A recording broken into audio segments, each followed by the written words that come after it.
I got you, honey boo boo. Everything is good.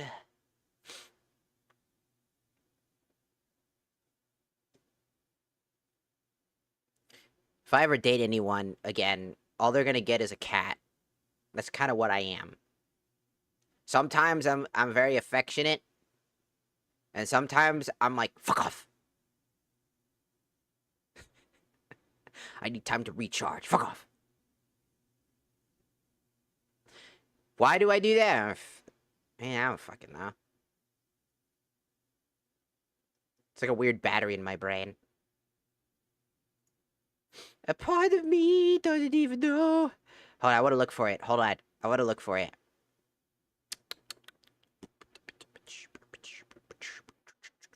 Actually, I want to check something really quick before I do anything. I want to check. Open up the volume settings. Manage devices. Where's my microphone? Here it is.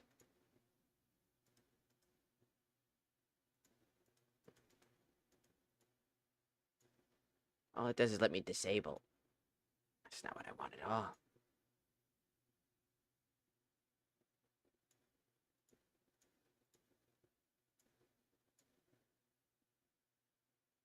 Oh, interesting. Okay.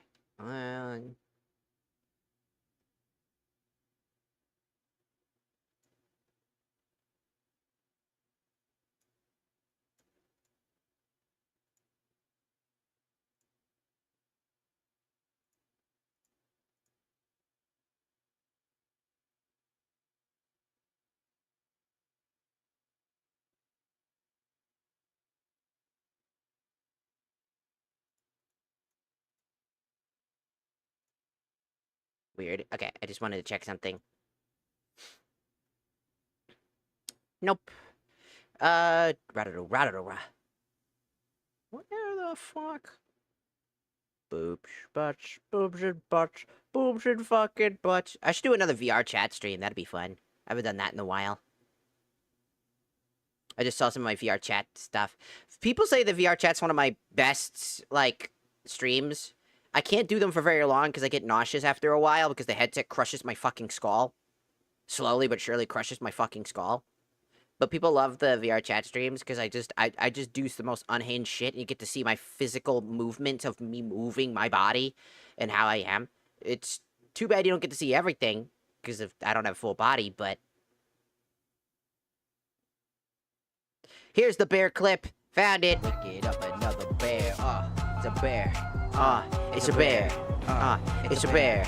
Another bear. Another bear. Another motherfucking bear. Another bear. A lot of people do it. Fucking bear. I don't even go meet random people. That's not what I use it for anymore. Yo, it's a bear. Yo, it's a motherfucking bear. Another bear. Another one. Another one. Another one. Another one. Another bear. Another bear. Another bear. Another bear. Another bear. Just over and over again, man. It's a bear. It's a bear. Another bear, another bear, another bear, another motherfucking bear, another bear, another bear, another motherfucking bear. Yo, it's a bear. Yo, it's a bear. It's so I'm so stupid. It's a stupid thing. I'm telling you, this is why I can't play open world games where I have to drive around all the time. Because I did this in Cyberpunk too, man. I will do the randomest of shit for no fucking reason. I will just sit there and be as fucking random as humanly possible. And just say and do the weirdest of shit. Why? I don't know. It just happens.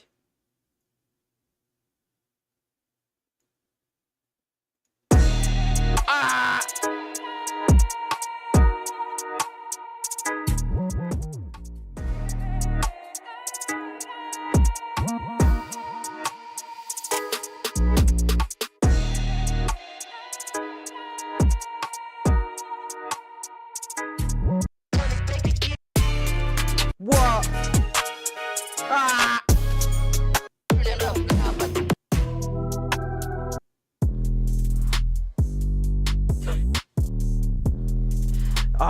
remember this one. This is the one where I would do some random shit. This is why I can't look at these things right now. I'm gonna just be sitting here for hours just doing stupid shit. We'll be like... I try to remember... Because I did this off stream, but I'm trying to remember what did I make? There was a song I was laughing at indefinitely because of this one specific one. I made a song. What was it? Fuck, what was it?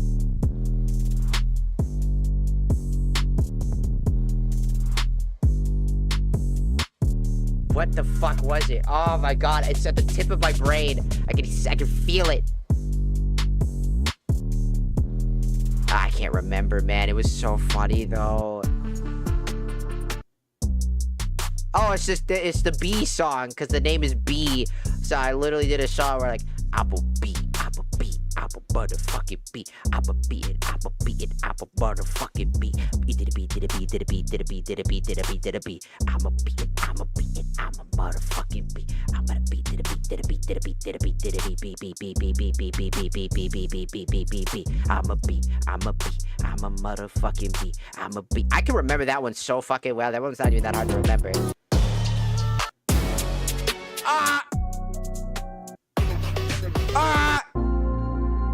Who died? Wasn't my first reaction. Who the fuck died?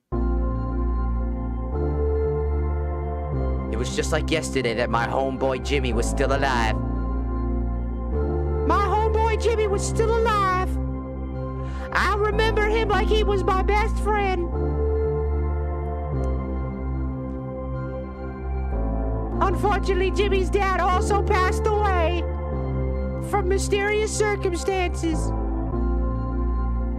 But that's okay. Because in his honor, I, Carl Weezer, will take the place of the husband of Mrs. Neutron. I got this shit on lock and key, brother. Let me tell you, I've got it going. I'm a multi-millionaire llama farmer. I'll tell you what.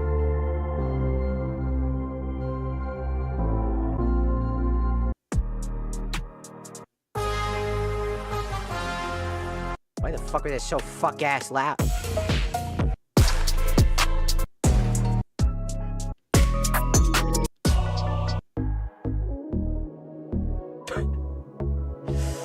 I so made a song about that earlier. Long ago, I made a song. I don't remember what it was. Me listening to some of the most lesbian-coded songs. Of course, it's lesbian-coded songs. You're a lesbian. Duh. I'm still working on songs.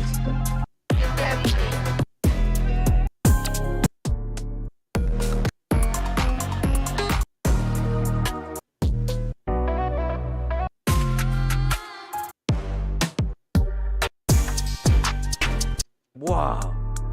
Whoa. Oh. Ooh. Ooh.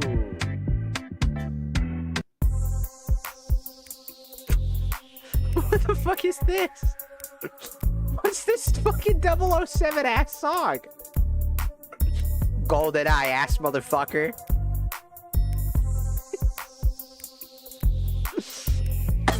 Pause music ass fucking sound.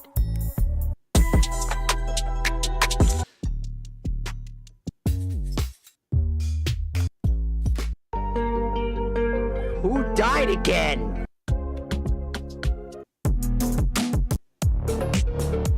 Oh yeah. Oh yeah, this is the big tough guy edit song. Hey, the big guy who walks out of way. I am going to toilet now. Starts fucking just side-arming his way to the toilet. Out of way, I must go to take shit. Leave. Move. Move!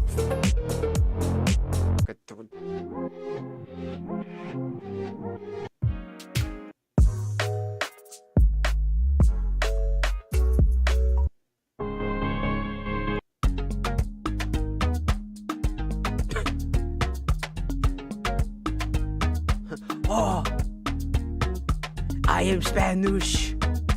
Hey amigos, I am Spanish. Going to be voice calling my girlfriend soon. We'll likely be seeing each other next week. That's pretty progress. I'm so happy for you. Yes! We're winning at life! I'm gonna grab a drink real quick. Winning it!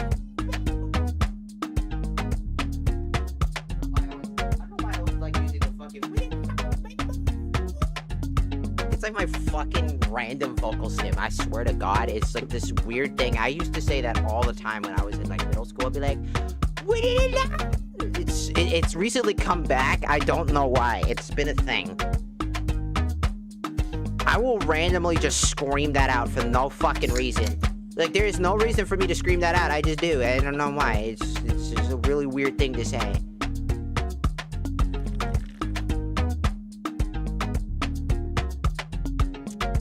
Hello, Fago. Welcome in. It's a long time no see. Hello, LP. Welcome in.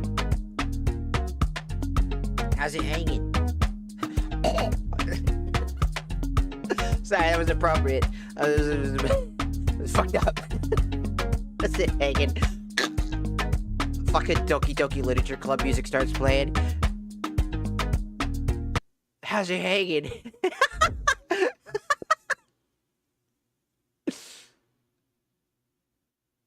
Oh, I gotta stop doing that. I gotta stop making that fuck-ass joke, man. Before I get in fucking trouble. Where's the song? I'm looking for the song. Is it this one?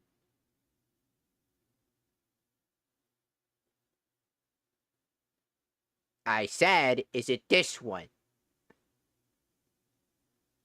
Speed it up. It is. How's it hanging? Oh. Oh no.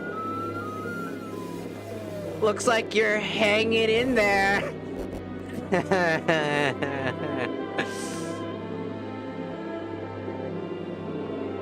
Thought we could hang out.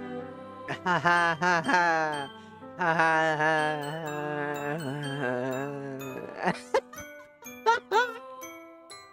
What the fuck? Why would you say that? Guess I'll just hang outside for a while you figure yourself out over there. Goodbye. Oh, it's so depressing. I'm sorry. It was inappropriate. I mask my pain with jokes.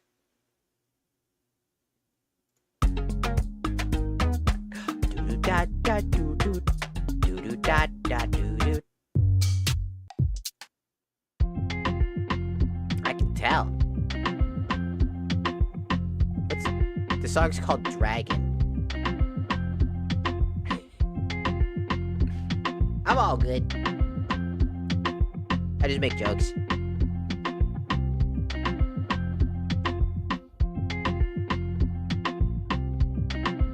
Should I?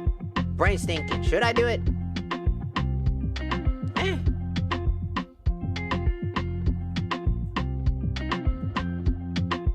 Let me tell you something, I don't even know who the fuck I am. Just got another day, another life, another time, another lie, another fucking simple crime. I don't understand why the fuck I'm out here.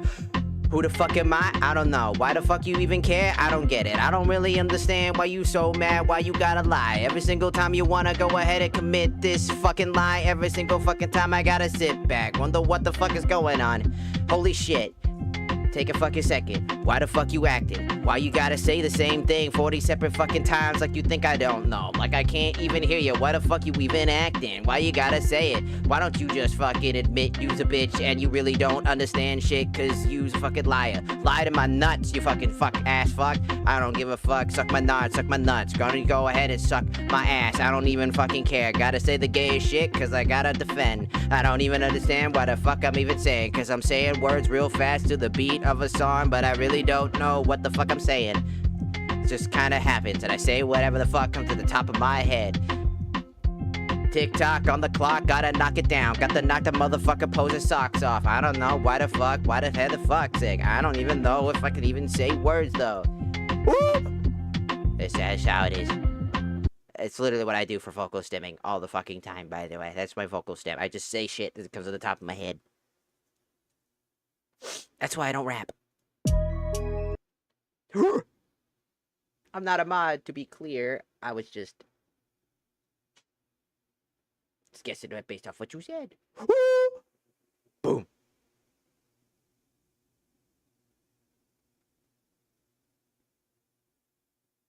We just having a good old day, good old time.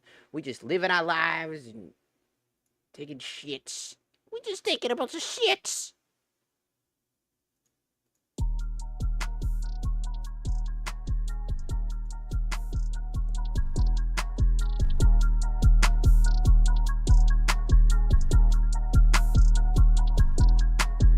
Yeah, I'm taking a shit.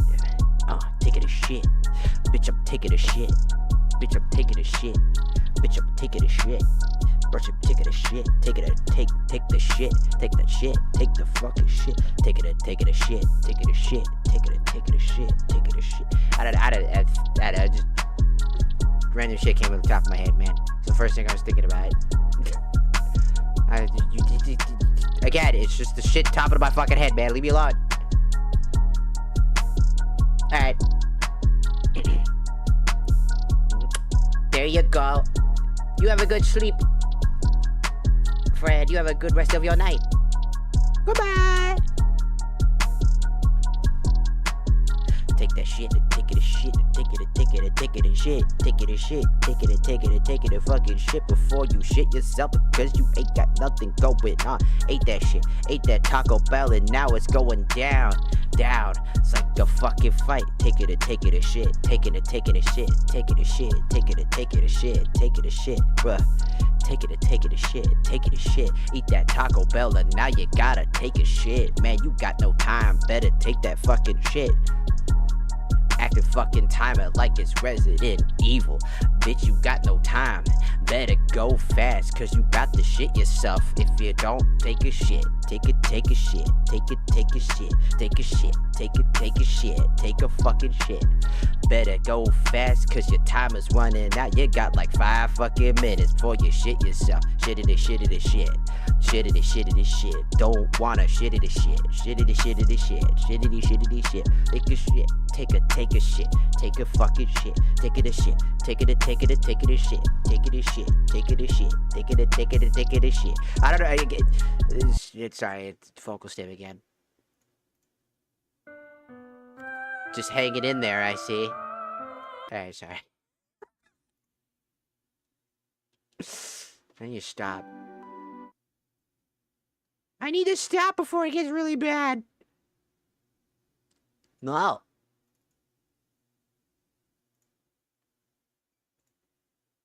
I don't wanna.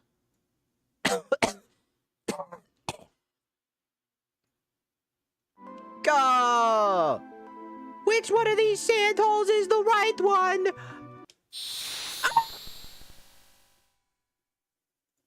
I don't think it was this one.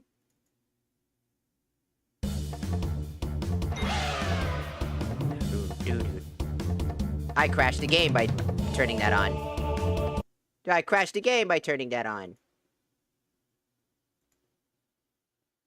I swear to God, that's when every time. This is why we don't turn the music on randomly. For some reason, turning on the music way later causes issues with the game. And now the game is frozen. And you know what happens when the game fucking freezes?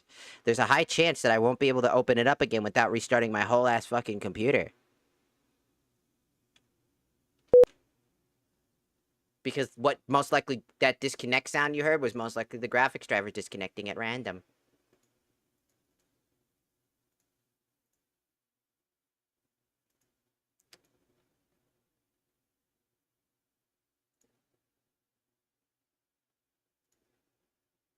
Because Windows, in order to save power, by the way, if you didn't know, Windows likes to save power. If ever there's a power, quote, surge, or something, like some power not being distributed enough, it's a desktop, it's not supposed to happen, it's only for laptops. But for some reason, every Windows program has this thing, and you can't turn it off. You have to find a very weird workaround to get it to turn off. Which would lead you into your computer turning random shit off. And for some reason, GPUs are one of those things. Why is the GPU one of those things? I don't fucking know. I don't know. It just is.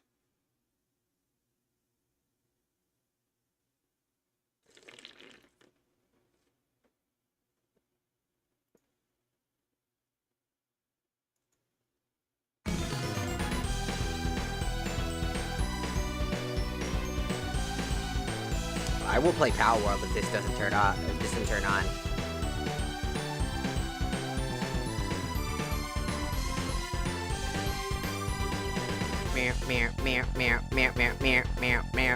I will play Power World if you don't stop right now.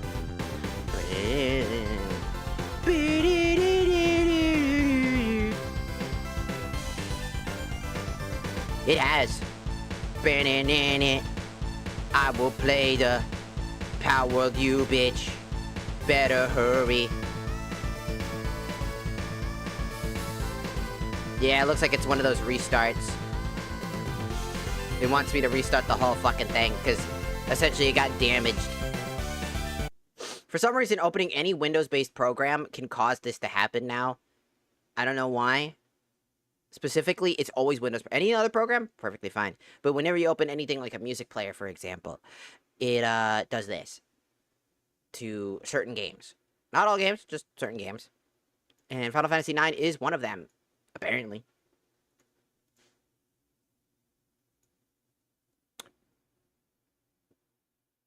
Because the only way to actually fix this is to completely restart my computer.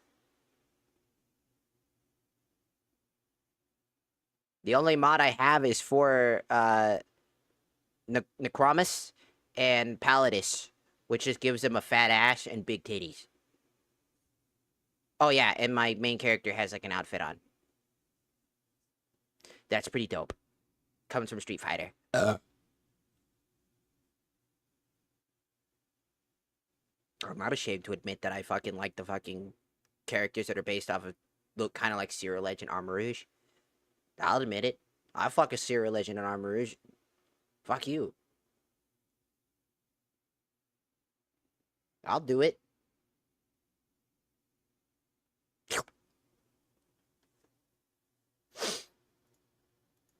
This shit's taking forever. Fine, we're playing Power World then, god damn it. Fuck you. We're gonna finish. You don't get to have the privileges of that anymore, bitch. We're playing Power World now. That's what you get, bitch.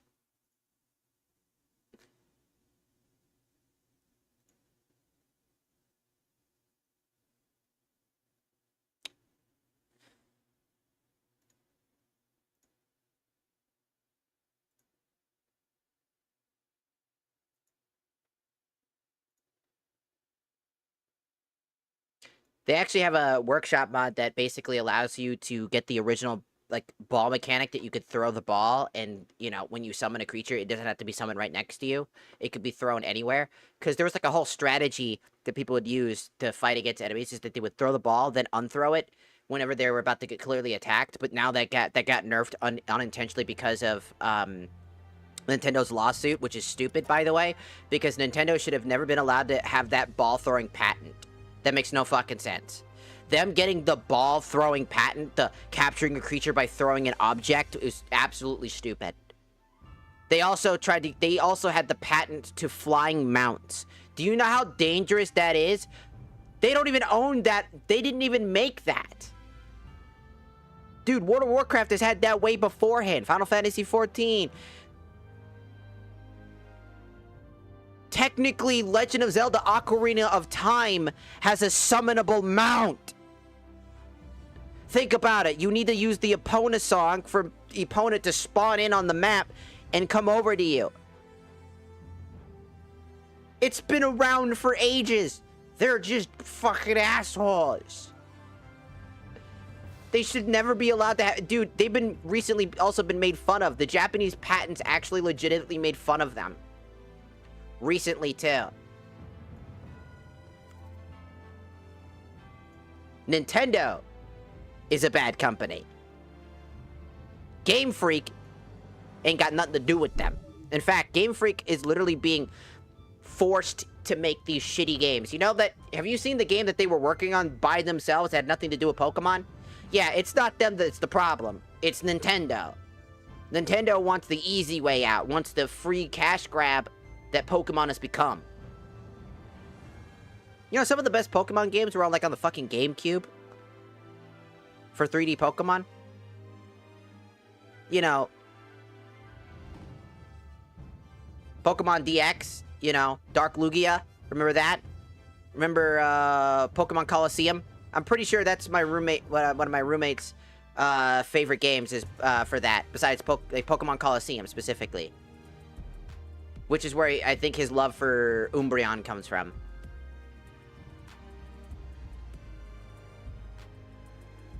Pokemon Emerald's okay. It's not my favorite. I actually still prefer the DS Pokemon Black and White. I think that's probably my favorite. That game, I keep in mind, I have Pokemon Emerald. It is one of my favorite Pokemons to go back to. When I was a kid, that was the game I played all the fucking time on my Game Boy SP. Non-stop. Every single fucking day. At some point, I kind of was like, I get confused at some point, and I get lost, and then I just forget what I'm doing, and then I just never complete the game, because I just kind of just go around doing whatever the fuck until I can't anymore. Usually around the time when I have to cross the desert, I get lost, and then I forget where I'm going, because I don't read, because I'm stupid. Alright, let me quickly rename the stuff. I still think it's a great game, don't get me wrong. I think it's one of the better Pokemon games. I just don't think it's, like, genuinely one of my favorites anymore. It used to be, like, my all-time favorite until I got Pokemon Black and White, and Black and White 2, as I think they're really good.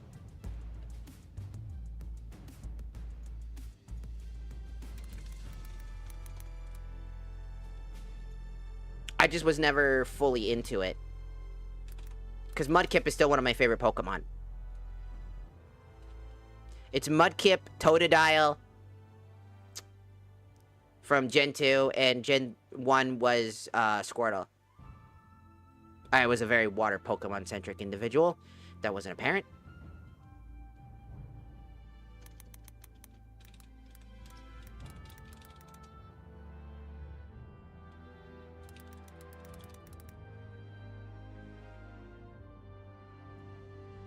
There. So let's go to our settings and change this to PAL World time, because FF9 crashed badly.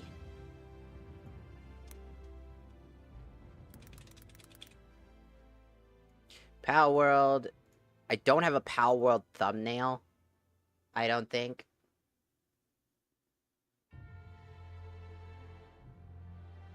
So I'm gonna need to find a random thumbnail that I have.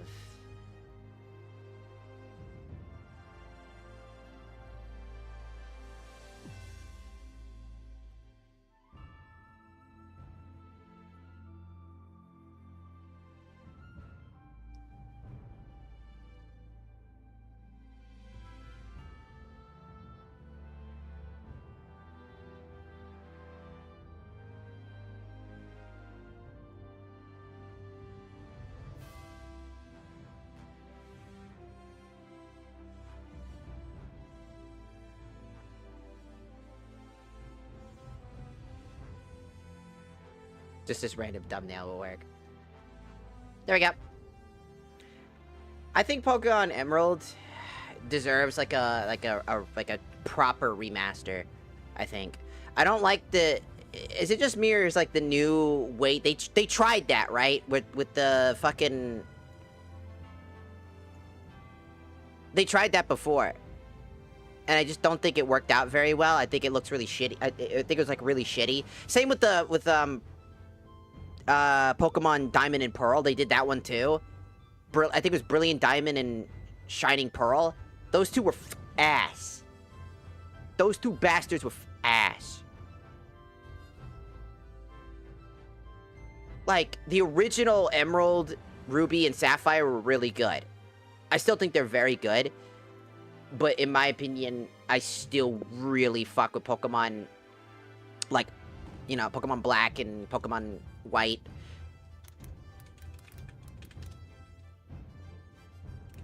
Because they're, not only is there, like, I still say this, I think out of all Pokemon games, Pokemon Black and White's OST is by far, universally overall, a majority of its songs are the best.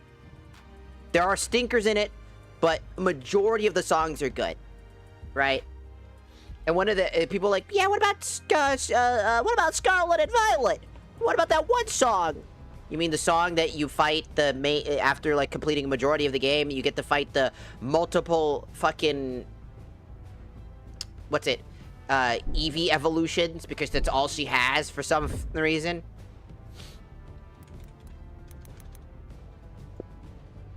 I forget her fucking name. She's the nerd girl with like the multicolored hair.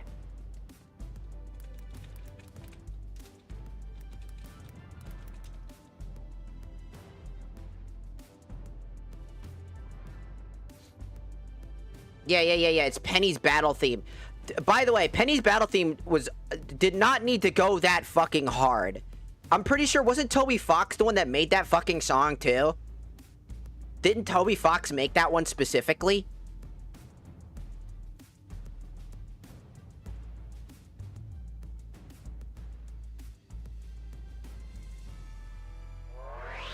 Also, did you know that Megalovania was not originally for Sans?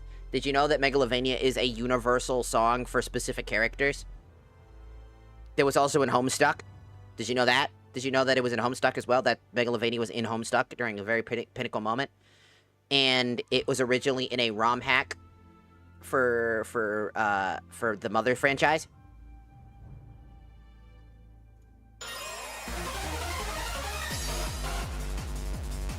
There is no reason it needed to go that fucking hard. Why did it have to go that hard, dude? Like, holy shit. I also can't unsee the video of the Masquerada twerking to the song because of the one YouTuber, I forget. I haven't subscribed to them, but he did like a video where they were like talking about, it's just fucking Penny. Because that was my thoughts too. I was like, it's just fucking Penny. Why does it need to go so fucking hard? There's no reason for that. Her whole thing is like, what the bro, that shit was fucking, oh, Radical Soda. Right. I need to find the video to show you that fucking moment, because that shit kills me every fucking time. Because it's so real. It's such a fucking real thing. Did you fuck the giraffe? Or the pepper? Some of their quotes are literally just absolutely things I will fucking absolutely go for. Just check my subscription. Holy shit. Theory typo. Do you have too many subscriptions? Hold on, I gotta show you guys this. Okay. 2 of them are good.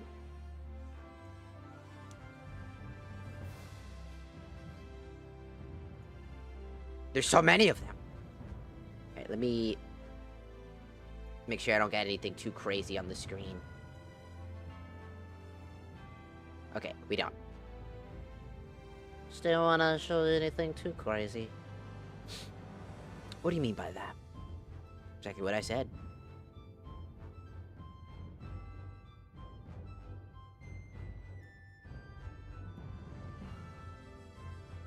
This is Radical Soda. It's one of my favorite YouTubers. They make a lot of fun videos. Check out Radical Soda if you haven't. It's very good. They're very good.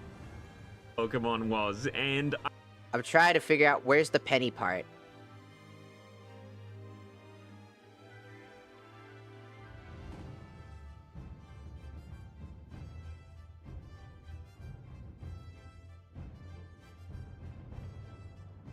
Cause it's just fucking Penny.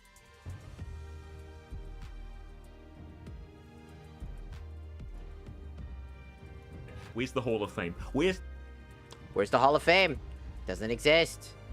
This is why I say that the Pokemon Scarlet and Violet is a way worse game than even, like, Sword and Shield. Sword and Shield may have been linear and kind of janky, but overall, this is way worse.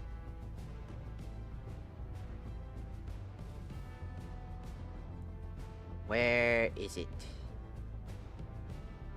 Where is the penny?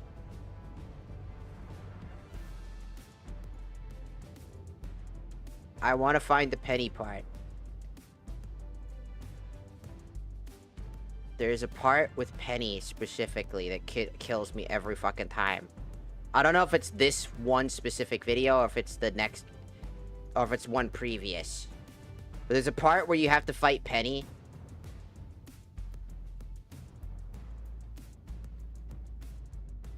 I don't know nothing about this. I'll let Gita know. And then Penny rots in jail for the rest of the.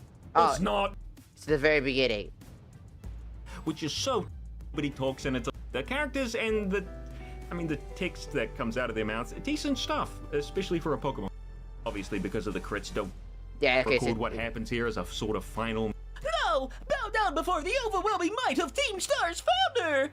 Now, I had just fought the Richard Clavel, who, to be honest, has had the best team in the game so far. He does. He has a really good team. Not a mono-type team. He's got decent moves and Pokemon that make sense for him being the director. I mean, Orangaroo's the perfect choice. It has the move Instruct, even though it didn't have it in the fight because that would have been kind of useless in a 1v1 match. And Poltegeist for that first cup of tea mentioned way back at the start of the game. I mean, what a callback! So I had no doubts Penny was going to be an even bigger threat than Clavel. And he himself states that he didn't think I'd be able to take her on. Although, of course, he didn't actually know who Cassiopeia was, but whatever. Let's see what she's got.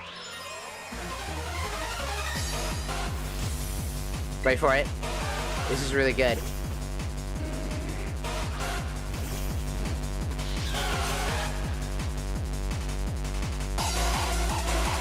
Oh my god. Oh my god. It's fucking Penny! I was totally... That part fucking makes me laugh every fucking time. It's just like, it's also like bad twerking. You just see their fucking goddamn spinal cord and just fucking absolutely just ass out, dude. Just fucking, it's fucking Penny. Taken aback with this track. It did. There was no reason for that song to go so fucking hard. Like, oh my god, dude. You listen, you're like, what the fuck? Why is it so hard? And you just... Every bit of bone in my body was like... Oh my god. It's fucking Penny! That's my reaction too. I was like, it's fucking Penny! Why is her fucking song so an absolute banger? It's like one of the only banger songs in that game. The only other banger songs that come out of this are the Ogre Pond DLC ones. Let me tell you, some of those battle themes were pretty good too. But fuck! Why did Penny have to have like the fucking cronkest fucking song? Like, I was like, god damn. But this is the DS copy, right? Of Black and White, right? Listen to this! That's Coronation Day. That does not sound like a Pokemon theme, dude. That sounds like something you would hear in like a JRPG and like fucking Golden Sun, Dark Dawn and shit. That's more what ups the speed for us, right?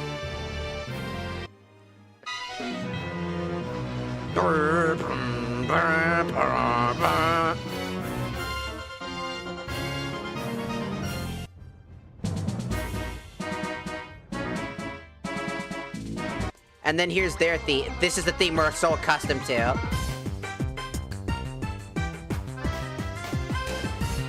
French!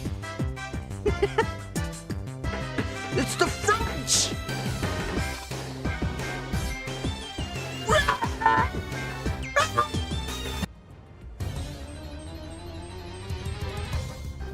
This is a song I heard so many times as a kid.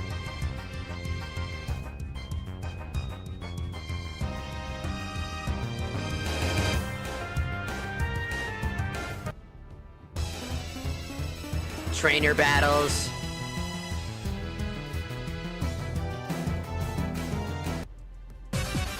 Team Plasma's theme goes hard, dude. Listen to that. That just doesn't sound like a fucking This is like a JRPG battle theme, specifically for like an actual threat. Not just some goobers in a fucking knight uniform. They made them out to be like the most threatening motherfuckers, and they're sending out fucking fluffy bats and shit. And I'm just sitting there, I'm like, this music is not appropriate for you. It's like, oh no, I have to fight against the Knights of Plasma. Oh no.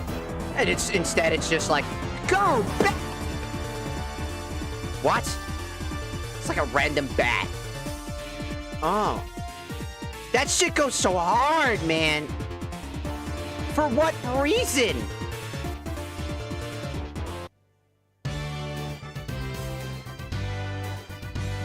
And then the gym leader's battle theme. Everybody used this on YouTube. Every damn time. Doo-doo. It's like, oh. This game made you feel absolutely triumphant all the damn time. This was the other version.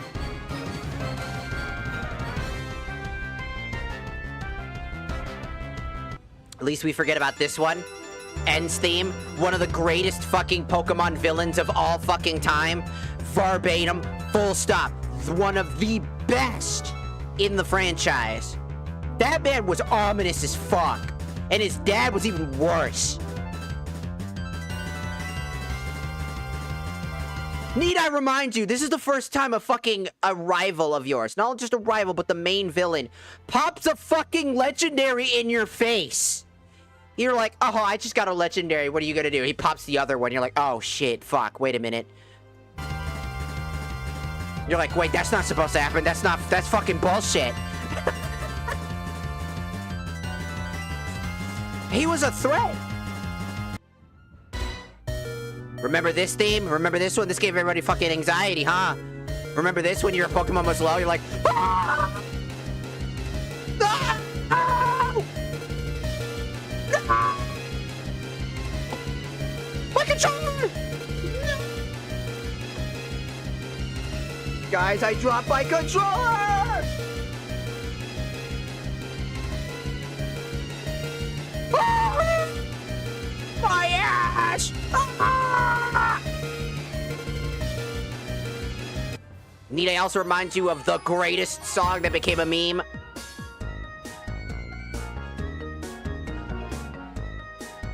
Need I remind you that almost every soundtrack you know because of meme culture came from this one game? Bitch. It's the GOAT! It's the GOAT! This game had so many good fucking songs. Bro, Drift Vale City was one of my favorite locations.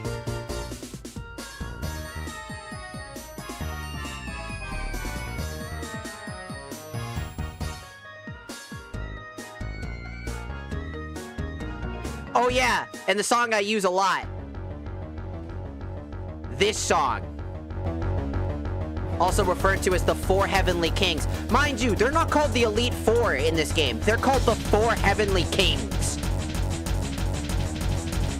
And they were genuinely interesting.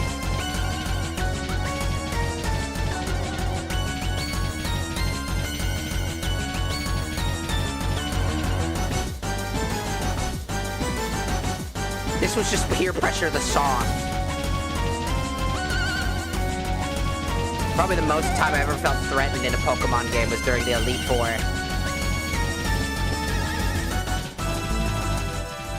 Because these guys were fucking on. You could fight any of them in any order, too.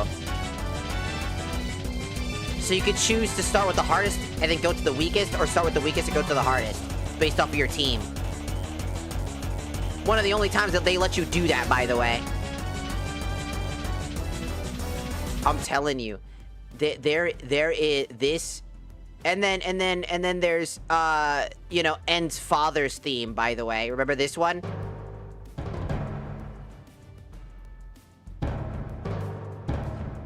Like, dude, it's just a guy. Why does it feel like I'm fighting like Sephiroth or like some fucking massive like Final Fantasy opposing boss? You know what I'm saying? Listen to this.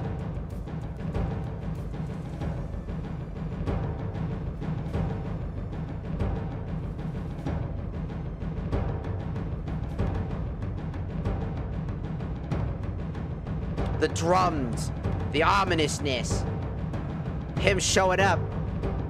You will not stop my ambition. You will perish where you stand.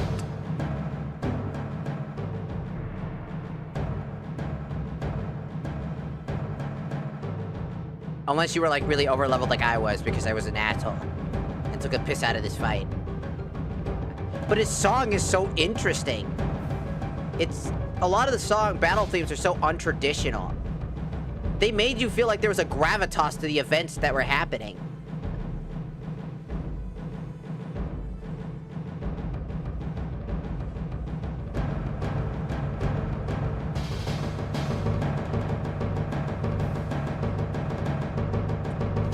That guy on the drums is going hard. Donkey Kong, is that you? There it is!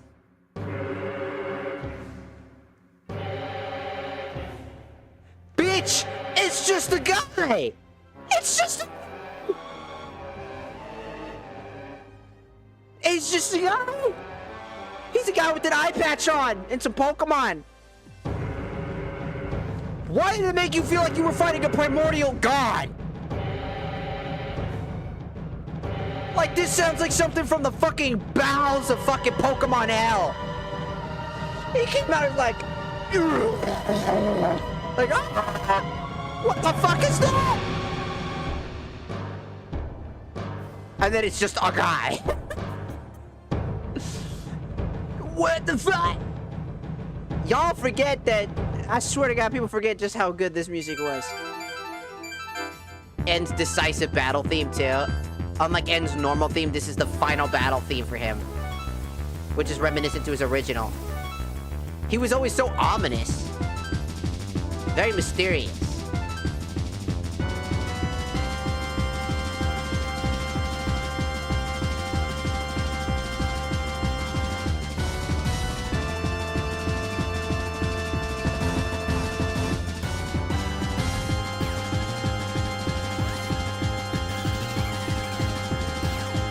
I need to do a randomizer for Pokemon Black and White. It's one of my favorites.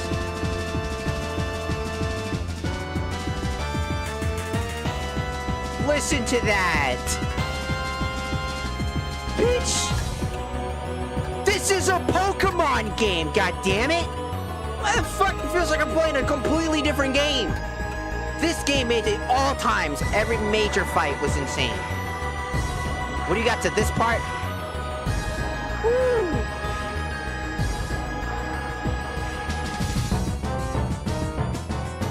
There it is. There it is.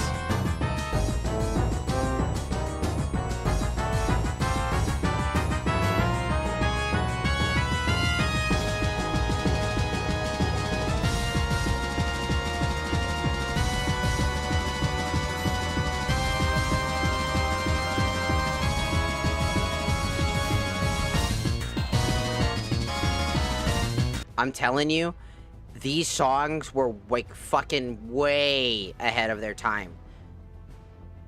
Penny's theme, absolutely diabolical and awesome. but like the average soundtrack to Black and White was absolutely in fucking insane. So many of the tracks, just random fucking fights in tracks, were just absolutely just all over the place. Like what the fuck are we supposed to do? Know what I'm saying?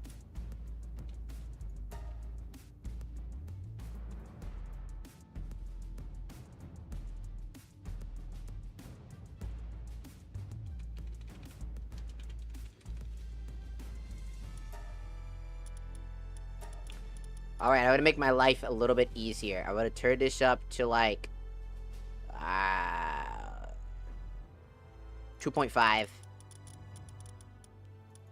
Save intervals to 30 minutes. That way I don't have to worry about it constantly fucking lagging the fuck out because of it. We'll turn the capture rate up to like 1.5 extra. Pal's hunger depletion, I'm turning that shit off. I don't want it.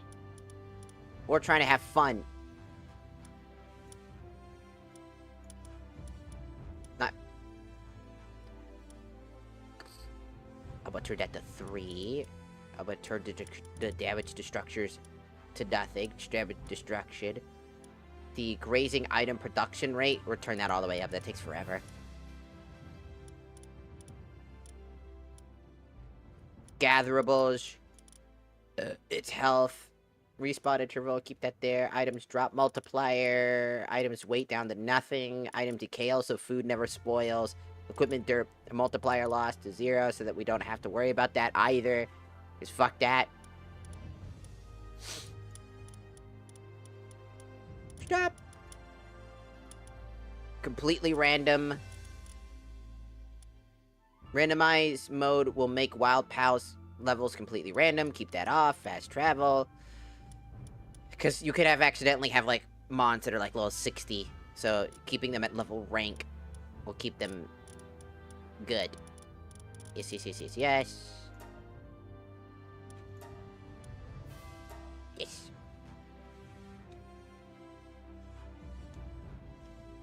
Now loading.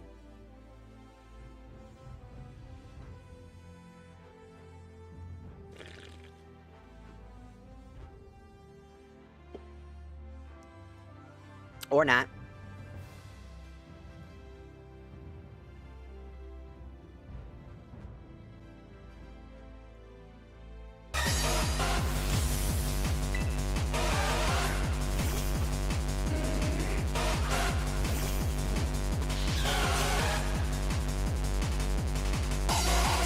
Oh my god! Oh my god.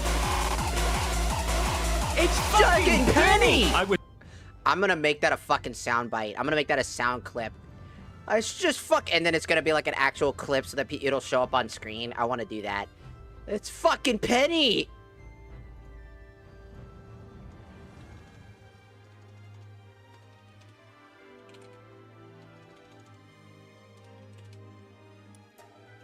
It's fucking Penny.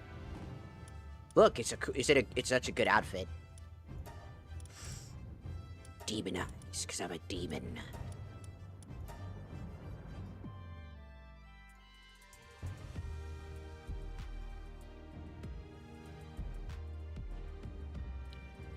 It's pretty good drip.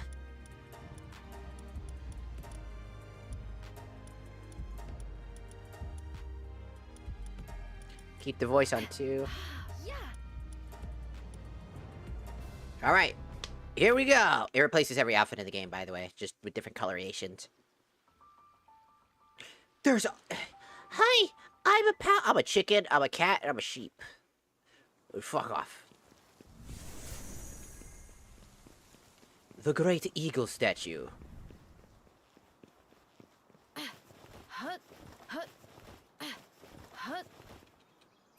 Give me. I love my big sheep that shoots lasers of death.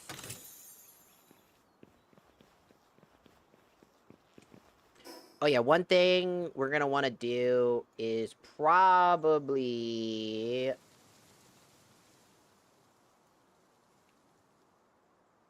go to Power World EXE just in case and make it high priority. Just in case. You never know with these things. Look at us go. Wow.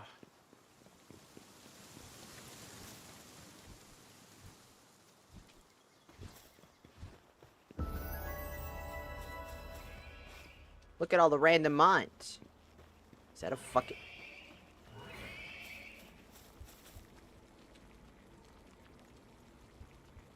I need to talk to you before you end up dying.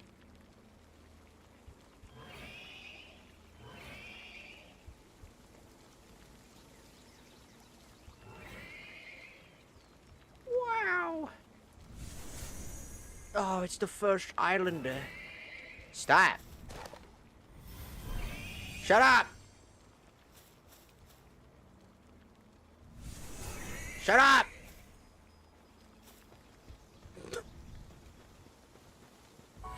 Is that a fuck-ass whale? Oh my god, my game! Damn, chill. Take a second, man. It doesn't run like this when I'm not streaming. They just need to shut the fuck up! Oh shit! Hey, yo! Sick moves, dude.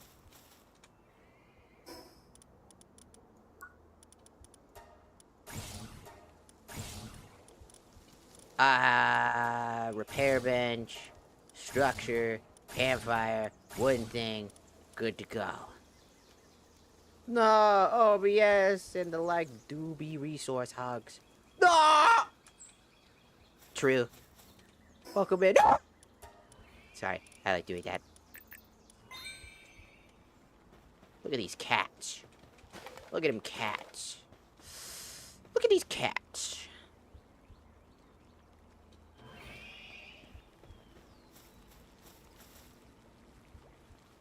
I need items.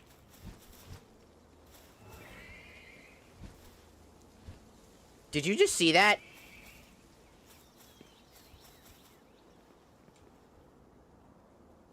I'm fucking magic. Oh my god, my OBS is now being the thing that's getting its priority taken away from it. Come on! It's not that big a deal. It's just one game, dog. This is why I don't tend to stream Power World. Because OBS is a very resource-intensive thing, and it loves to be a bitch.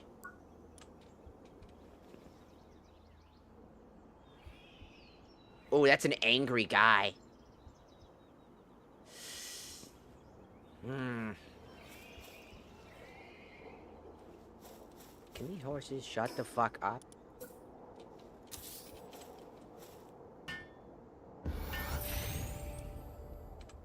I need you to shut the fuck up, horse. I think they're... Bruh, shut up! Stop!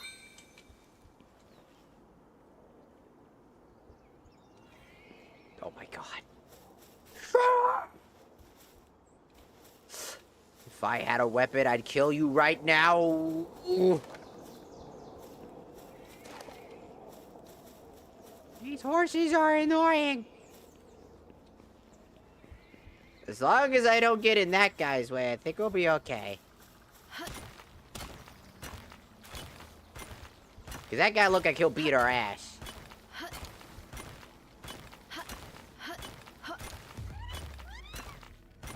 What? Oh shit! They're shooting blasters at me, dude! Ah! You'll never catch me. I'm behind this rock. Nuh-uh. You can't see shit. I ain't here. Aha, sucker!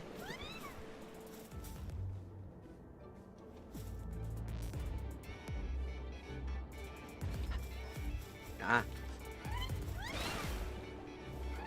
Get some! Bitch! Brush! Brush! Brush! Brush! Brush! Brush! Brush! Brush! Brush! Brush! Come get some hands. Come get these hands. Come get some hands. Yeah, come get these hands. Come get these hands. Catch these hands. Catch these hands.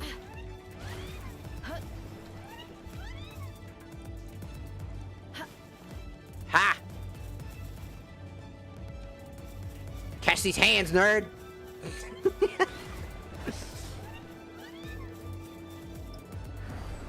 Catch these hands! Catch these hands. Catch these hands, huh? Want some of this? Want some of this?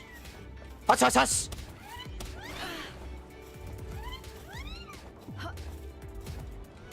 Catch these hands.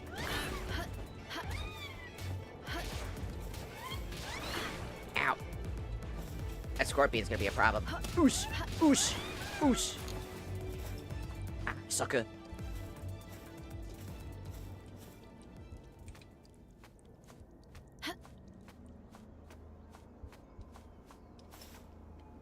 They never expect the fucking hands. I've beaten her ass.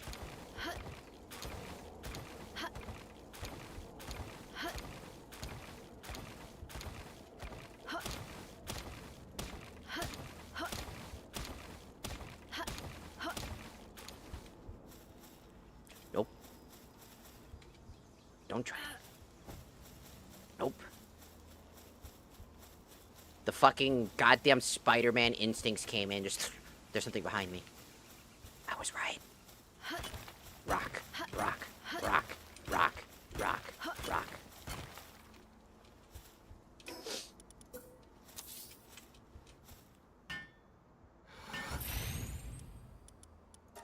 I need my beaten stick. Hold on.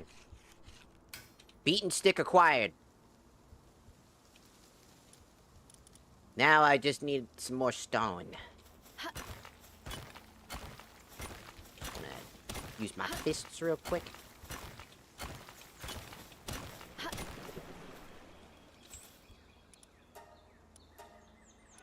I'll make a pickaxe. Holy shit balls. This kid. Why must you be so goddamn aggressive? Man, they're all beating the shit out of each other.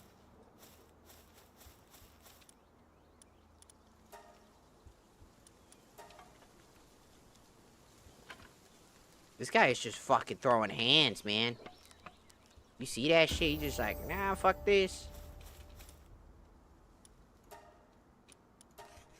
Just gonna...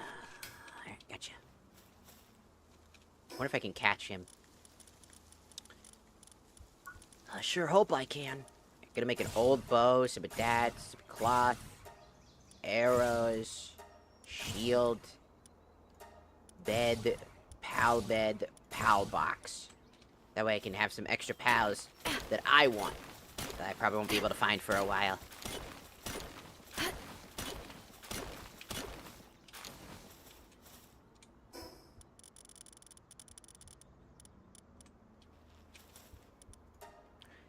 I need wood and fiber. But you'll never see me. Bro, damn! This guy's fucking hyper aggressive.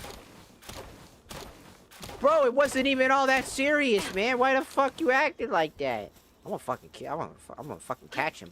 Maybe if I catch him, he'll stop being a bitch.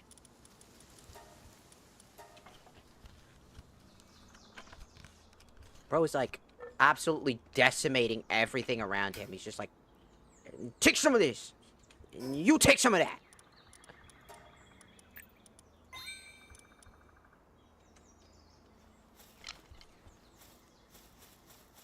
All right, motherfucker. Yeah, I'm coming.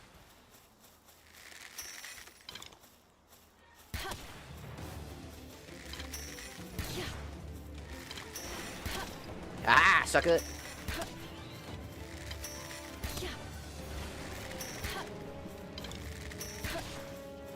Take this. Get in the ball. I'm so cool. Hey, he actually had a pretty... Oh, he's a farmhand. Ah, pretty interesting. Alright, that's our first pal, I guess. And our randomizer, huh? What the fuck is this? Why is there this random rock? Why does it look so different?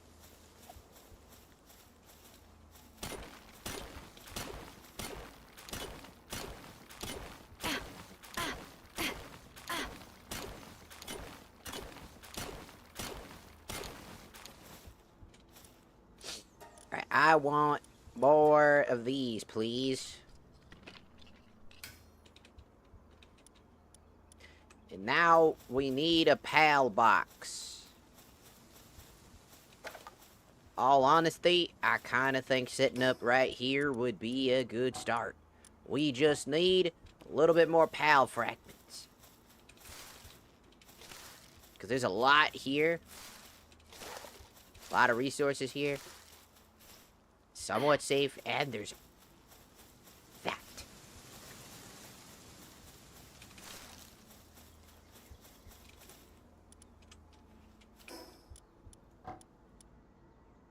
I still don't have that. I'll get it in just a second. Yeah, there it is. Alright. Open up box. I would like box. Give me box. Let's start right here.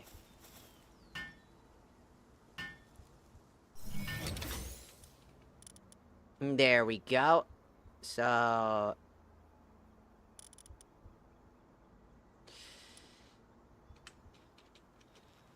that's our first guy. Oh, it's an armadillo. Why do you look so fucking stupid?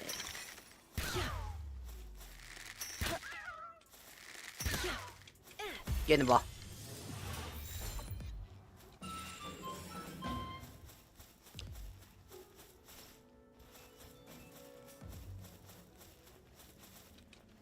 That's just sad. Alright, let's see what he can do. I'm majorly injured. Well, the party increases defense on ground pals by 15% and does not stack. He's only good at grabbing, like, earth things, and you're only good with water. So you guys are more of a in-the-party type of creature. Look, fancy fish.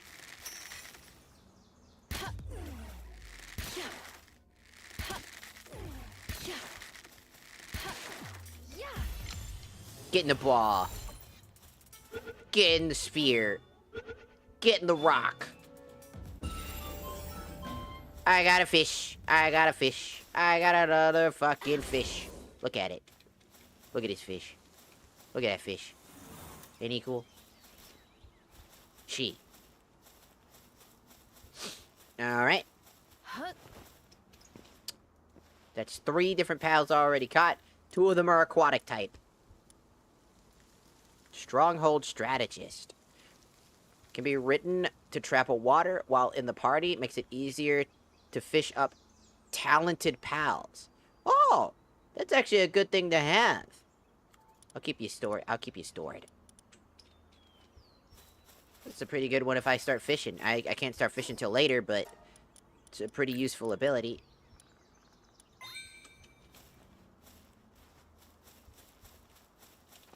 We need somewhat of a working... like a work... There's so many ice fucking... pal, like earth and ice pals everywhere. Is that what I think that is?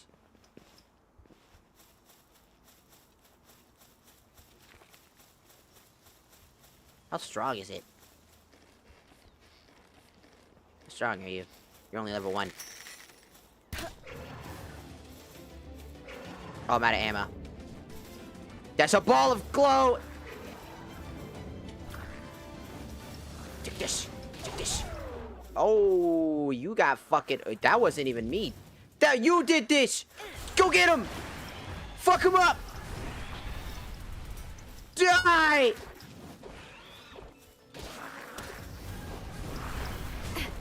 Get in the ball.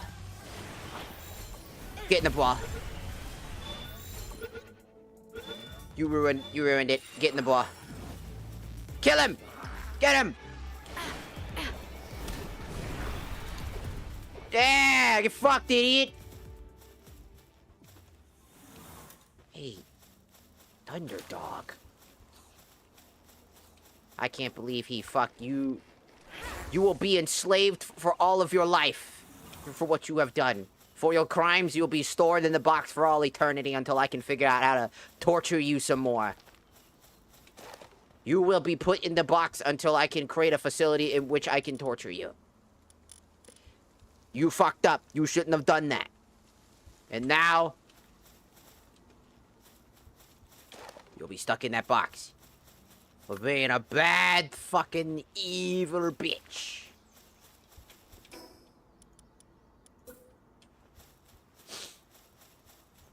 How dare they?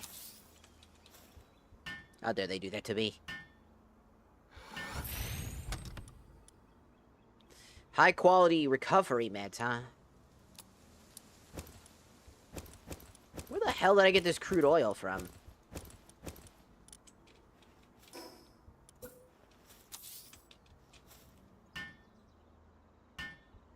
I don't know where I got it from, but I got it.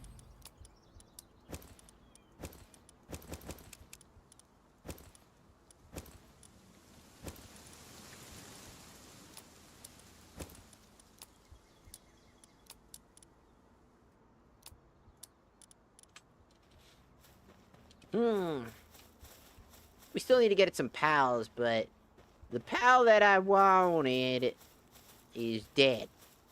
Cause of that bitch. Them lizard bitches.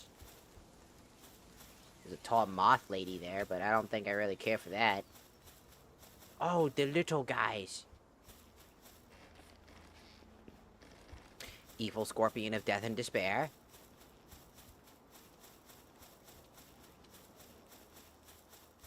Water kung fu frog. Oh! Those things. I need more arrows.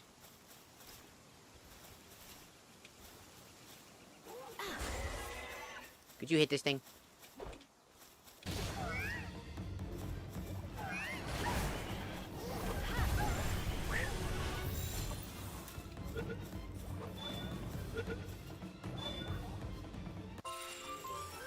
Close one. Oh, look at that.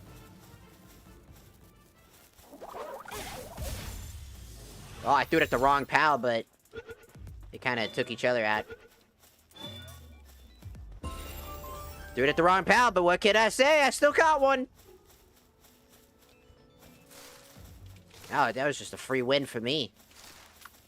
Now I've got this Thunderdog. And that thing.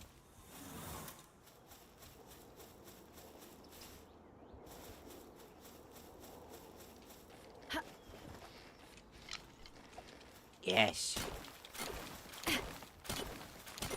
There's so much. I probably, since the other game, I probably won't be on here for stream for this game for very long. Since, like I said, we were supposed to do the other thing. So for tomorrow, either I'll be playing Sword Art Online or going back to Final Fantasy 9 and hope that it doesn't do that stupid crash again. Because that stupid crash is really annoying.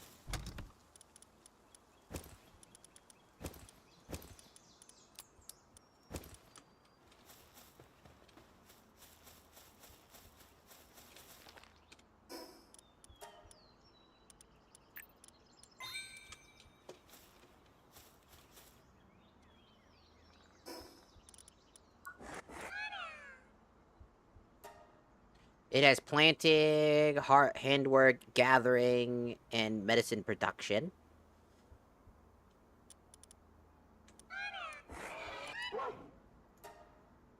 And he just gathers energy. So probably you would probably stay in here for a little bit. If I can.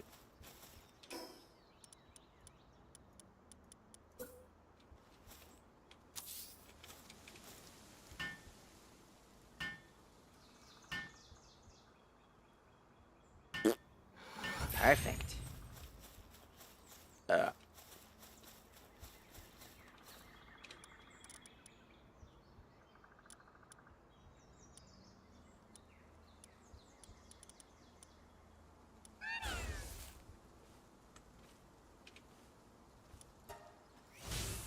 Build a campfire, shoddy bed, and repair bench.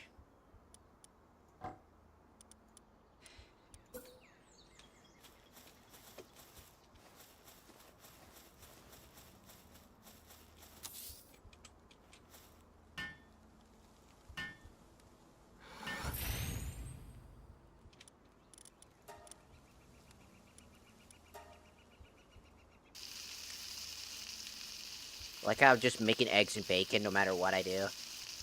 I'm just making some eggs and bacon. In the same pan, at the same time. Gives the eggs more flavor. Maybe. Okay.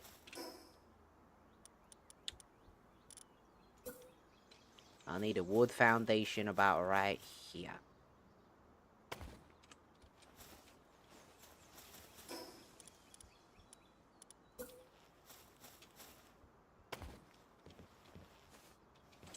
Need more wood.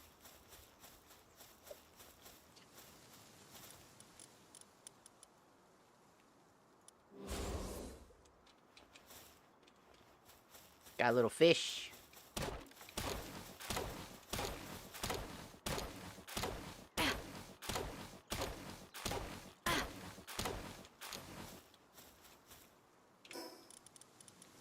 Then we just need to quickly build another infrastructure for another pal bed.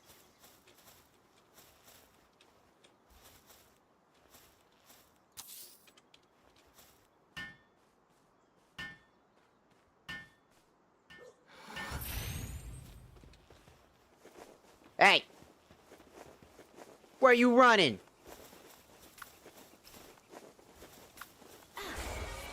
Get him! Get him! You don't get to run! Get him! Bro's fucking running! Don't think you can fucking run from me! Fire!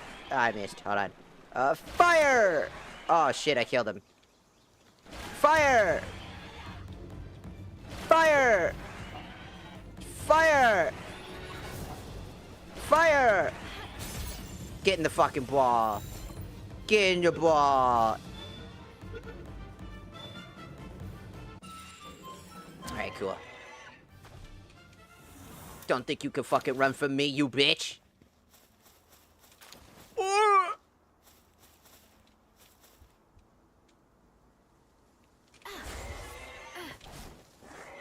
Fire! Fire! Fire! Yeah! Get the ball! Ow! Get the ball! Get my motherfucking ball! Yeah! Oh, I'm cold. Help, I'm so fucking cold.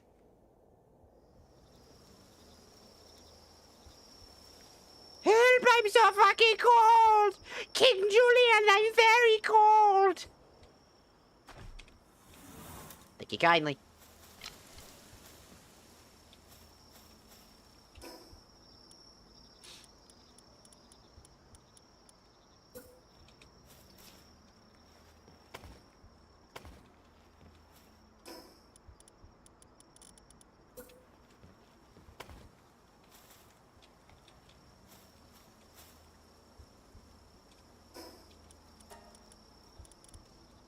Alright, work speed increase.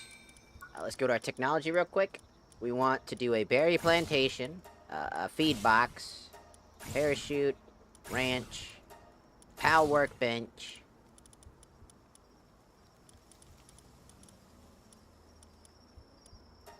rock station, log station, mounted torch, fire arrows, for sure. Oh, it's so fucking cold. Alright. Will these keep you warm?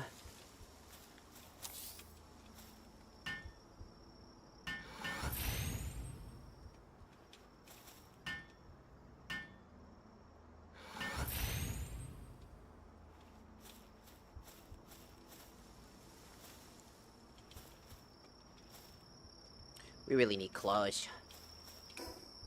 Alright, let's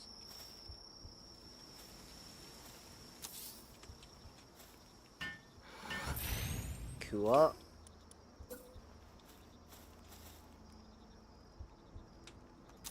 Just do that. Dink. Donk. Dink. Perfect.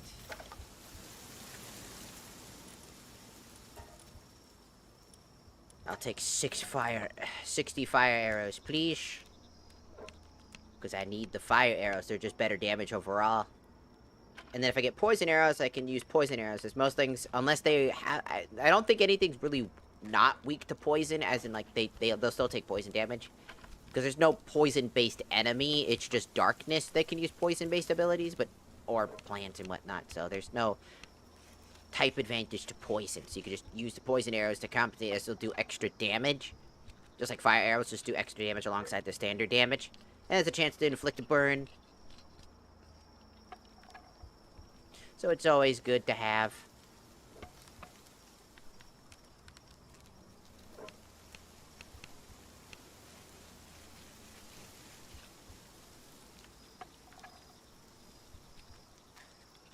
Perfect.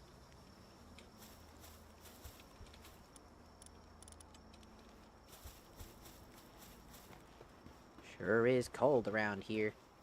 Ugh. Okay. I can't build any stores because I need wood. I'm so cold. I'm so cold, bad. I need to find a creature that can give me...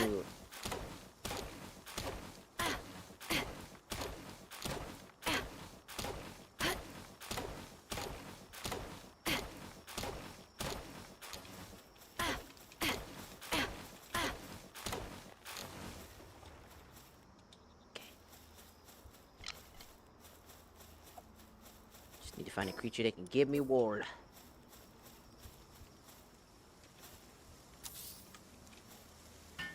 And then I'll be good. Potatoes.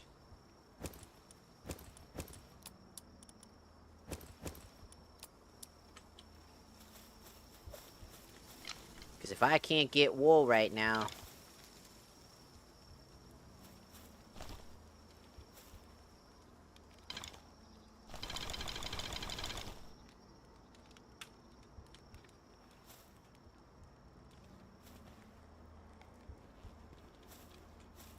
It's so cold!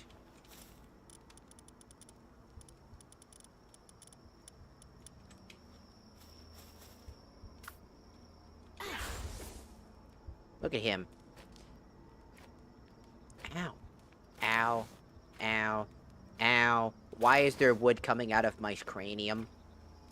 How are you doing that?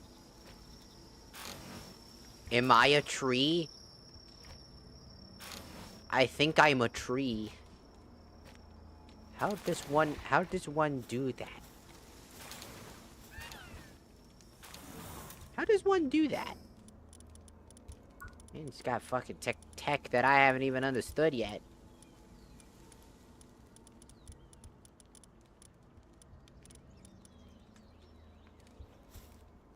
Alright, let's look at our party. He increases the bow charge speed. That's not bad to have right now, I guess. Yeah! Just a guy.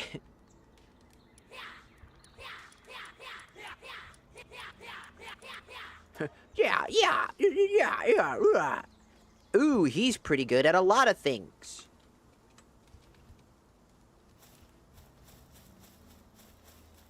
Maybe keeping him here. So replace you with you. And so he can do a lot of things.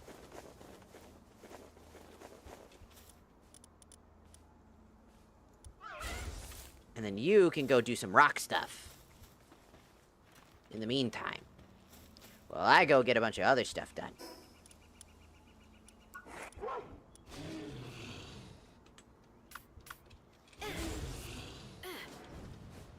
Whee! Another one! Da-da-da-da-da, da-da-da-da-da, da-da-da-da. Flaming attack! Okay, I gotta be careful not to do that. Dragon cannon! Dragon cannon! Dragon cannon! There's so many pretty ones here. I, for like 1 second, thought that was Shadow the Hedgehog. For like 1 second, I was like, what is Shadow the Hedgehog doing here? That doesn't make sense at all.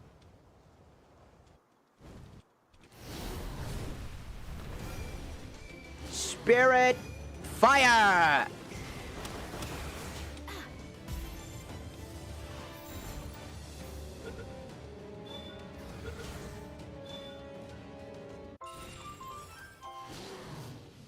Spirit fire!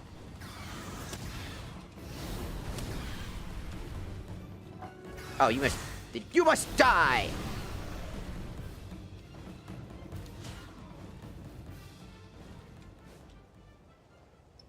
I'm out of power spheres.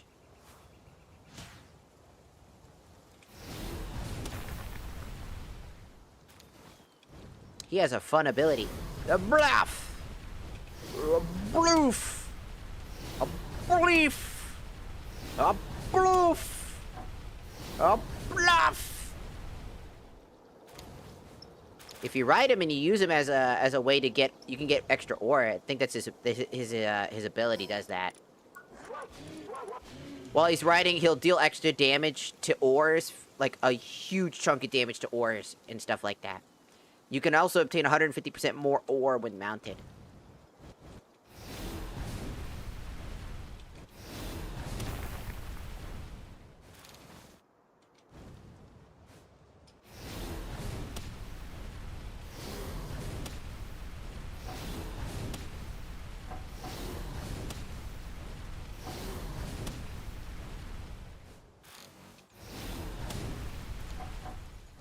Look at all that ore.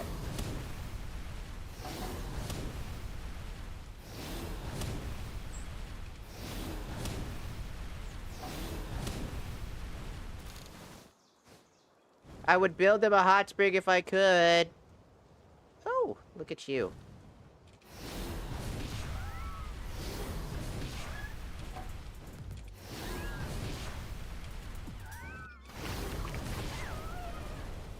I forgot I didn't have things.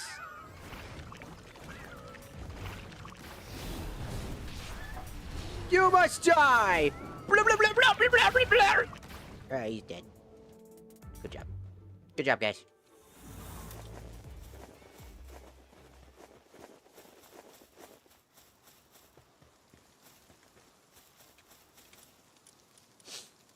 Oh, I got wool. I can craft one thing. But it doesn't mean anything, I don't think. Can I craft a bed?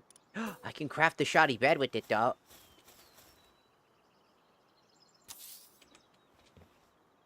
This place is for sleeping, and that is it. That should... Can we... Yes, we can. We can upgrade. Now we just need a bit of feed box and some more straw beds.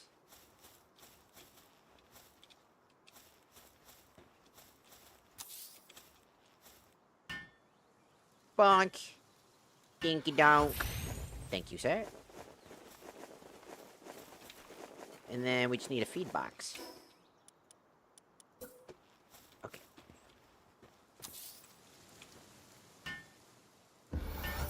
Just like that. My boy is out here putting in the work.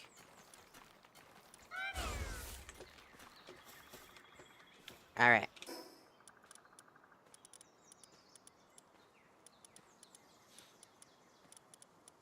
We need this little guy right here.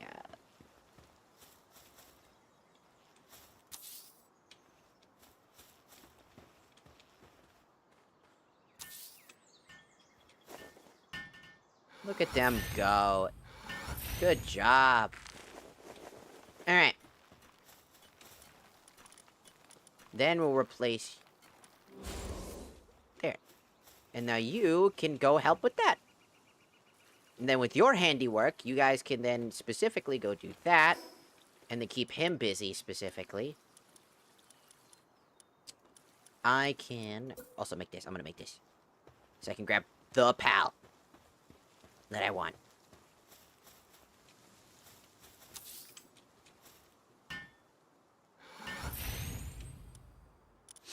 And what pal is that?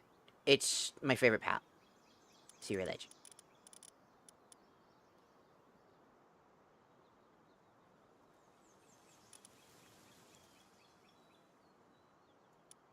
I'll need these two guys.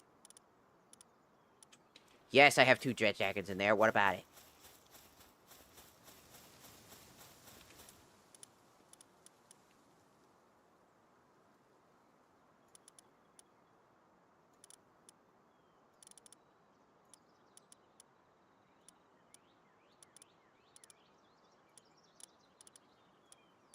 Alright. Oh, this one can plant and do that. Ooh, I can actually just have you be here instead of these two. The thing is that you're only good at planting. And, wait, no, you can plant and water. Which means I can replace you with you. That way, you can also plant and water. And then she can harvest alongside him harvesting. Yeah.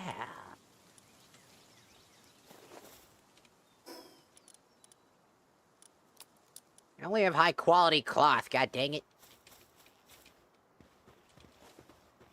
Look at that. This is one of my favorites so far. Look at it.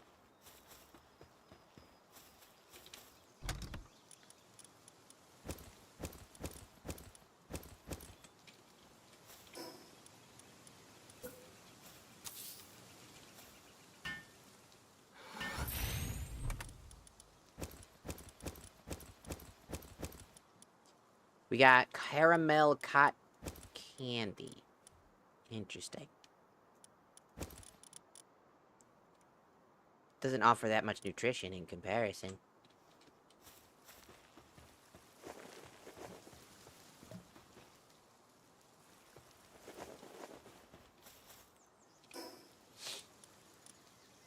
Okay. All we need is some stone and some wood. We got plenty of stone here. And I can keep him busy. There's so much wood, I can hear it in my ears.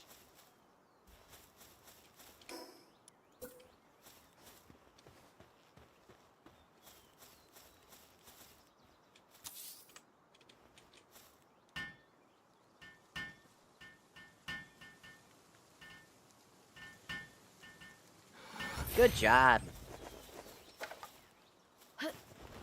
Base is coming out pretty okay, I would think. Pretty chill, pretty calm.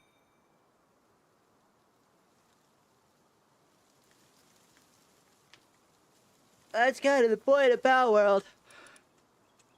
I'm doing a randomizer, so I just getting all sorts of random pals.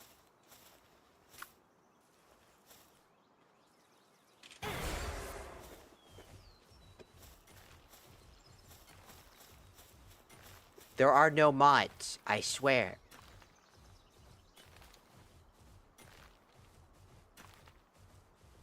There are no mods, I promise. This is all natural.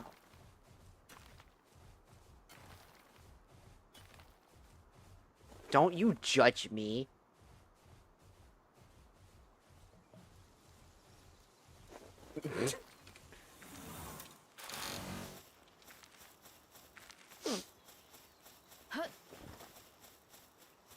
My own fucking pal judged the fuck out of me. It's like, yeah, sure, keep telling yourself that, buddy. Bitch. Takes one to know one. Ah.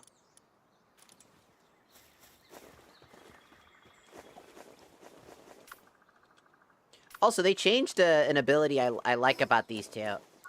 Originally, this ability didn't work this way, but with Palladus and Necromus, they have the twin spear ability, will allow Palladus to join them. It never really worked that way, because I always have them in the party, and that never actually happened. So Twin Spirit getting that small little buff actually gives them extra damage. Oh, I'm judging. No, you ain't.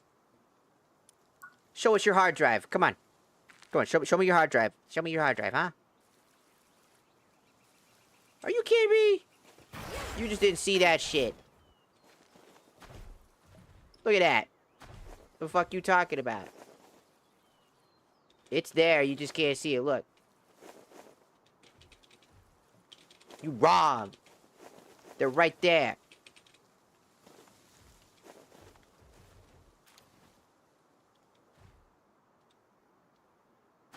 Oh, fucking this one. That's... Intrusive Thoughts won that day. Excuse me. Intrusive Thoughts won that day.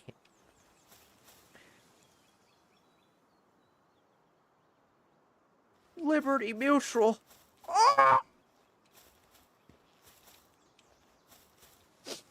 We just out here fucking playing Power World, having a good time.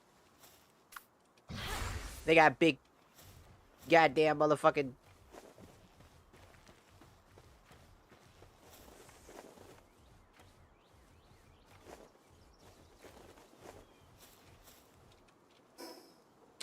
That should be on fleek. Oh yeah, poison arrows. That. Probably invest in some defenses.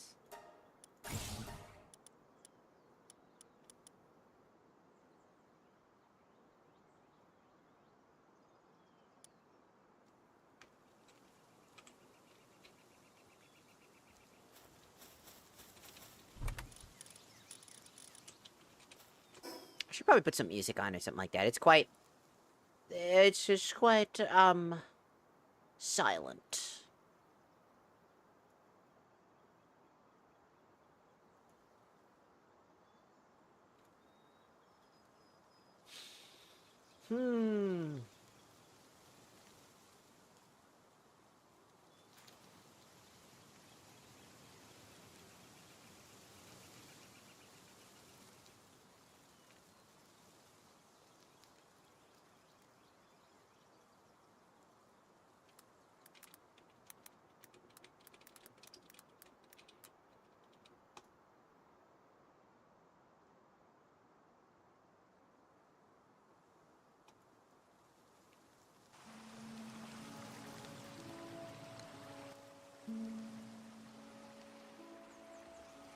There. This should keep it going.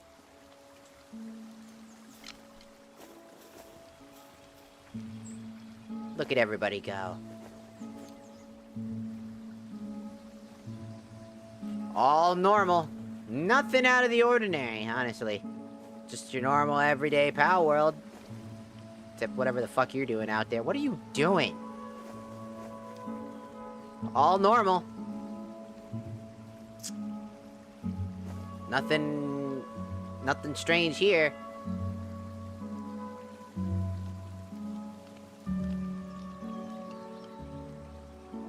Strangest thing is this fucking box house.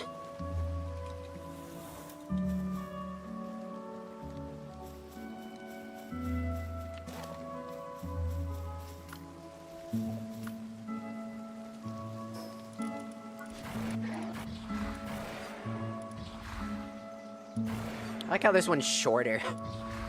This one's taller.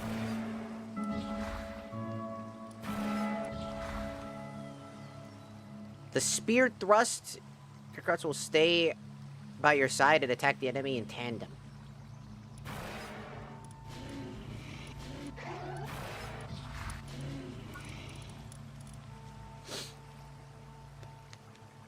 Just a small little bit of relaxation before I probably maybe end stream. I don't know exactly when I want to end stream. Just, we were supposed to play at the Final Fantasies and I just never got the chance. Also, they... Damn, did you see that? Somebody... God. They're also fast as fuck. Check this out. Deja vu. I've been in this place before. Higher on the streets.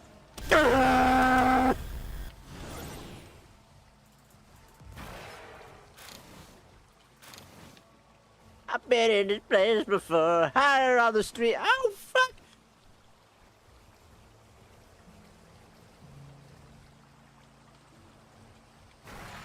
Bother me no more. You two have been annoying bastards since spawn day one. Ah!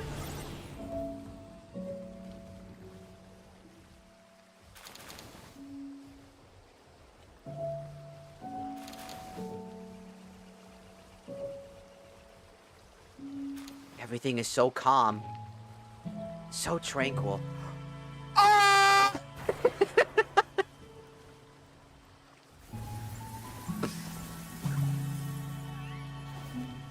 Dear God!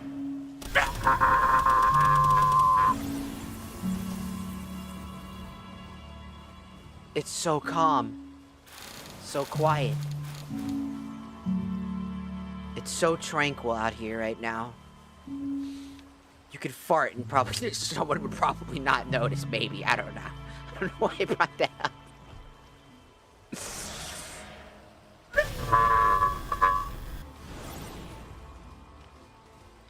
It's my favorite fucking move. It's the fucking laser of death and despair.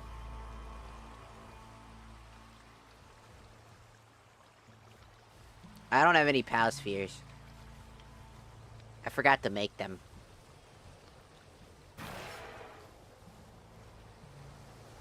You know, technically, this is the fastest ground mount in the game. Oh my god!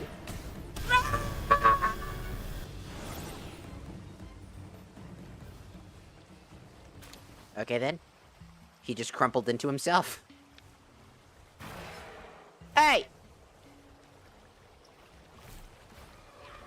Yeah! How you like that, idiot? How dare you show up to our camp?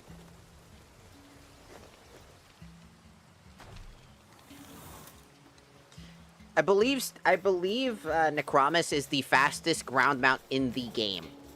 Their stats lead them to being the fastest in the game. For ground-wise. Which is funny because once you get a flying type, one that can actually fly around, you really don't need a ground mount. Ground mounts are kind of interesting, especially because Necromus isn't given to you till after you've already gotten at least one flying mount in the game. So they compensated it by literally making it so fucking fast. I appreciate it, because I do like having a ground mount, and not just a flying type.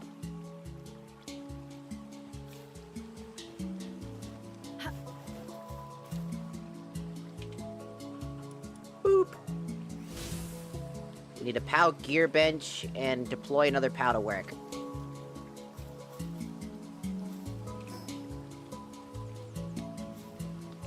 we have 3... We can have a 4th working here if we want to. Maybe I should grab some genetics. Who in my genetics could be a good worker?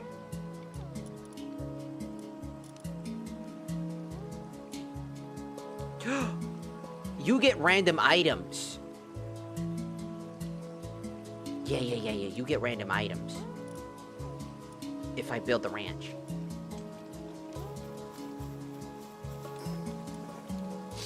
We gotta build the ranch! Building the ranch.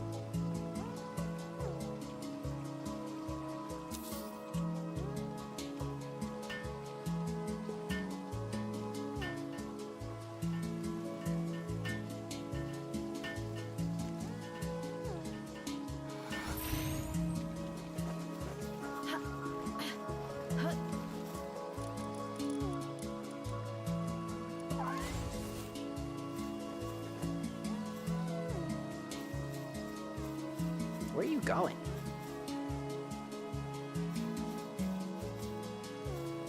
It just fucking teleported through the thing!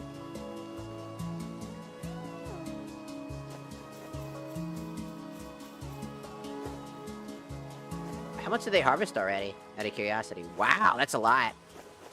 Good job. That'll keep them fed for a while. Medium palisol.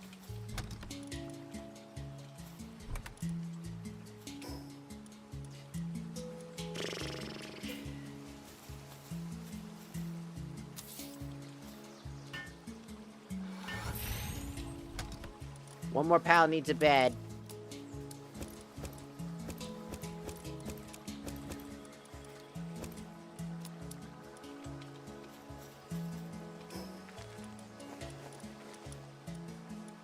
Infrastructure away! Don't worry, little one. I'm working on it now.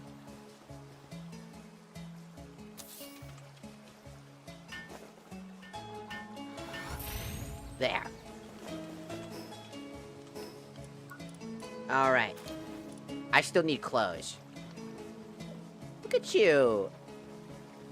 Look at you go. Getting me all sorts of good shit.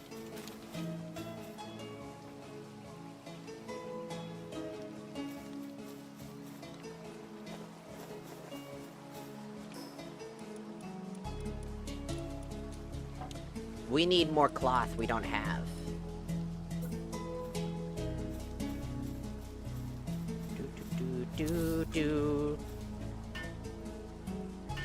Do. Perfect.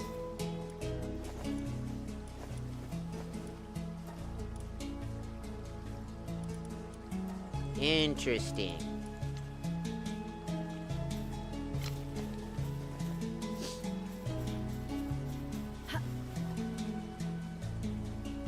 Oh, free arrows. Cool.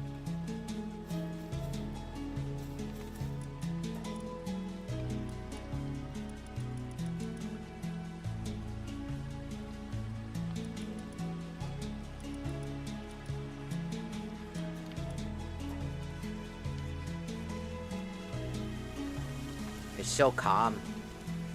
It's weird. Every time I play games like these, it's just a calm trip.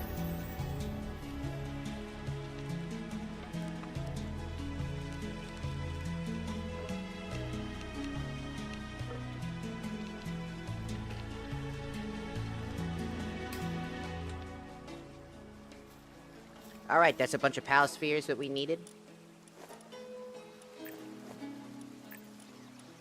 Let's increase our work order. Technology. Feed bag. Hot spring. Statue of power. And that should do us some good. What do we need? Stone. Okay, we just need stone. Well, that's not too hard to get.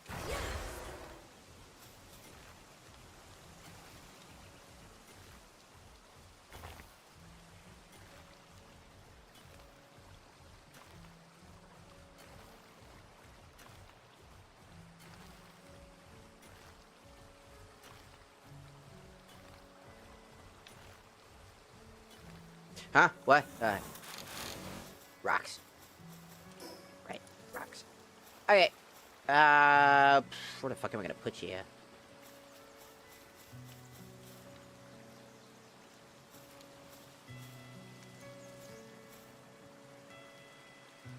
Maybe right here.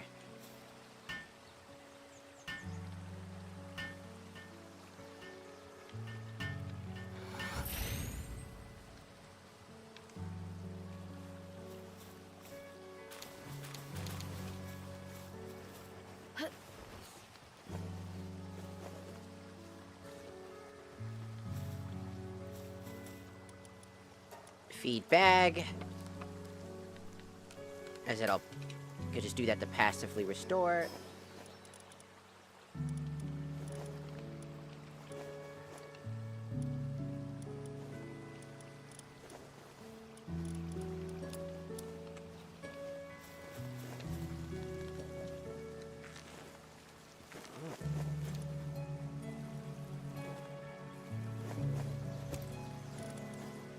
I'll take half of those, thank you.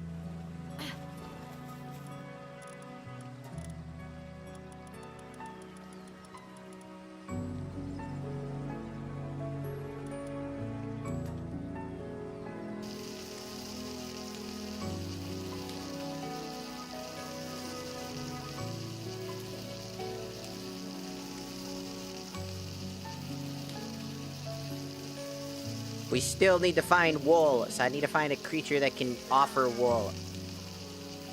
I need a grazing type that can offer wool of some kind, or something. at all of them sleep.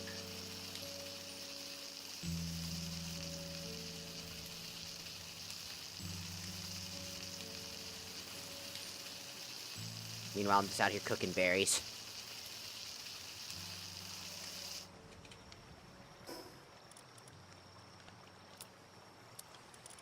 Alright.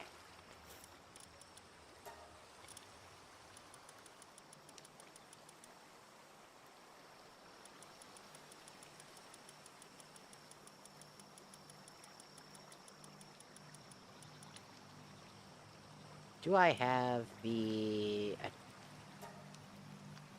I could just throw... I could just grab something real quick. I'll put you to work.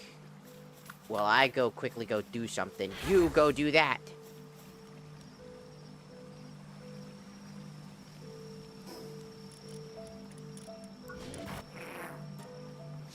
You only have a kindling of 2, so this will take you a while. But... should be good enough while I go do some other shit.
Oh wow, that was fast, dude. He actually made it. Good for him. Okay. Oh yeah, if Fago's still here, I've got a funny. Let me grab the photo. I finally received the surprise giftos.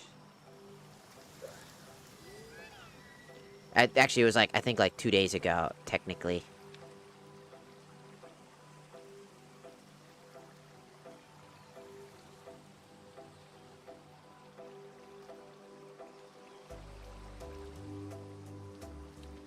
Two days ago, we received the surprise giftos.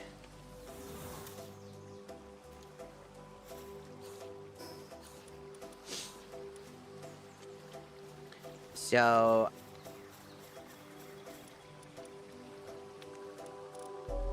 I wanted to show the photo of that.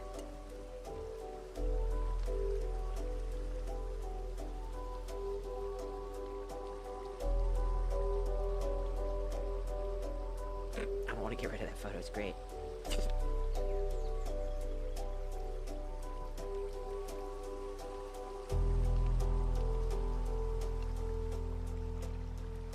There we go.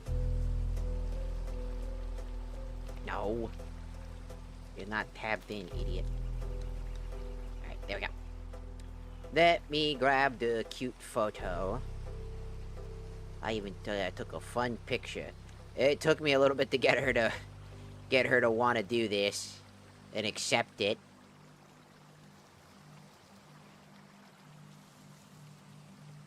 So there's the two plushies that were gifted through Throne. And here they are. With my little babies. The Mimikyu one is super cute. The Vaporeon one, on the other hand, that one kind of got a little fucked up. He's so small. So, it's cute, though. They're both very cute.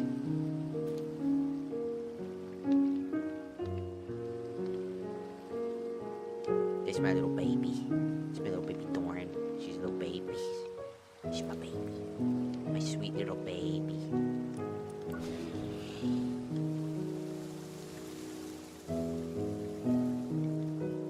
She's my sweet little baby, and she's so cute, and so sweet, and so baby, and so cute, and so baby.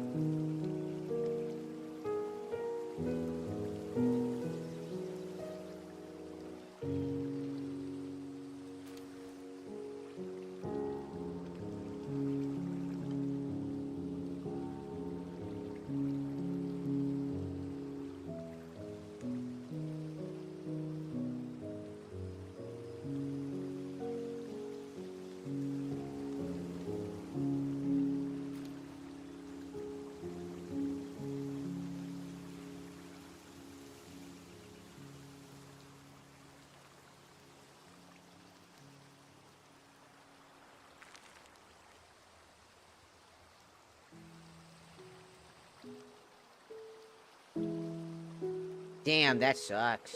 Somebody at Offkai, I just opened up Twitter for just a second. They got their money stolen. Most likely, probably by a hotel employee who had access to their room. Saw that there was a bag, maybe it was like a cleaner or something like that, and they saw that there was like thousands of dollars in there or some shit like that, and stole all that fucking cash. Yeah, that's some fucked shit, man.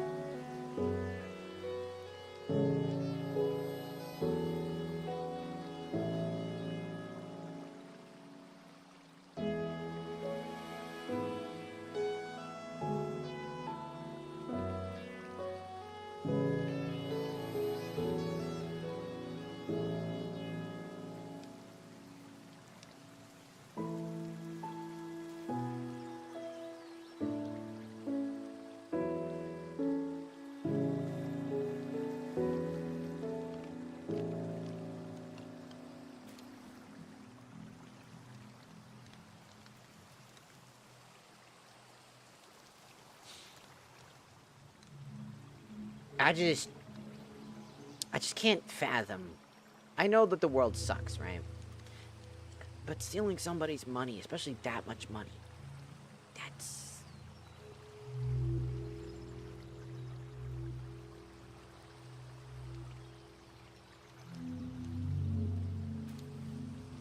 That's like a next level evil thing.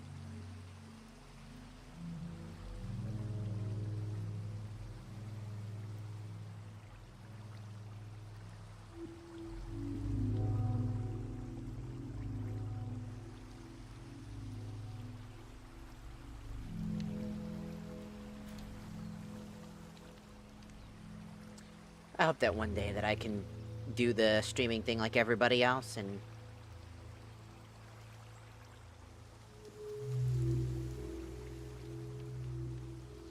be able to visit like off Kai and whatnot. And like do stuff like all that out like everybody else. That's my dream.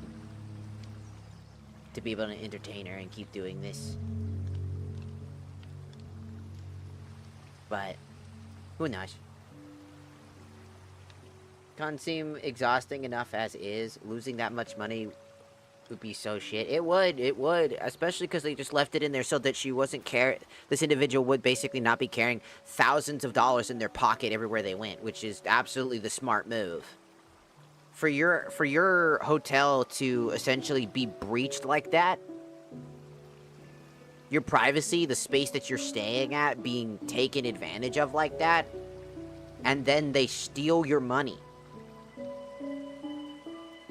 Like, they gotta be doing investigation after investigation, and the problem is, with how cops work today, ain't no shit gonna get done for it. At worst, this individual could just sue the hotel to get that money back, but that's a lot of fucking work too. To sue a hotel for thousands of dollars. They would have to have those thousands of dollars in the first place. It's just frustrating because it's like there's nothing you could really realistically think to do in that scenario that wouldn't be a hassle. But it should have never happened in the first place. Because for it to happen in the first place like that,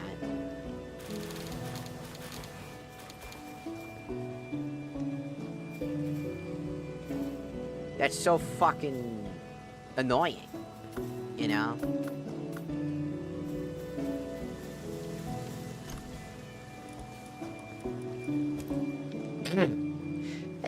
Oh my god, Jesus, help. Actually, Jesus is my enemy, but, because I'm Satan, but that's beside the point. He can still help me if he wants. I'm not gonna stop him.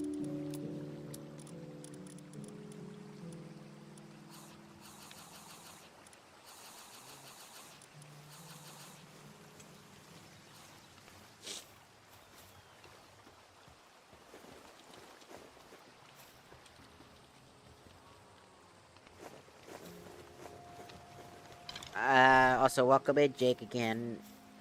Mental health is something you have to take...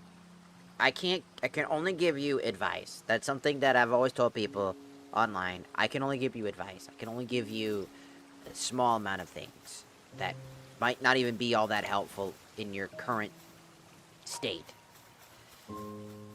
I'm a human being. I'm just one person on the internet. As much as I would love to be able to help people in their time of need, there isn't a whole lot I can do. And all I can say is, you need to take that stuff seriously. Whatever you're dealing with, you might need to see a professional. You might need to find coping mechanisms. Breathe in, breathe out, and all sorts of things I can give you. But the thing that I can only recommend is to try specifically. I know how hard it is, especially to find a professional that might just tell you you're fucking crazy. And stuff like it makes you feel bad, you know, if it makes you feel different. But it is something that I want people to recognize is actually extremely valuable. I have to convince my own roommate of that because he's going through what most likely is like clinical anxiety. If you don't know what that is, essentially there is a level of anxiety that's so bad that it is a clinically it's like clinical depression.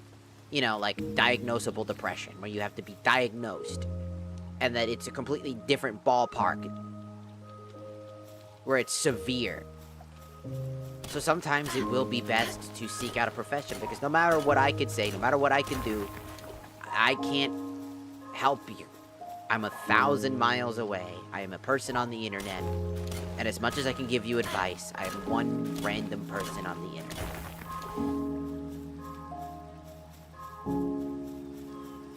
It's hard.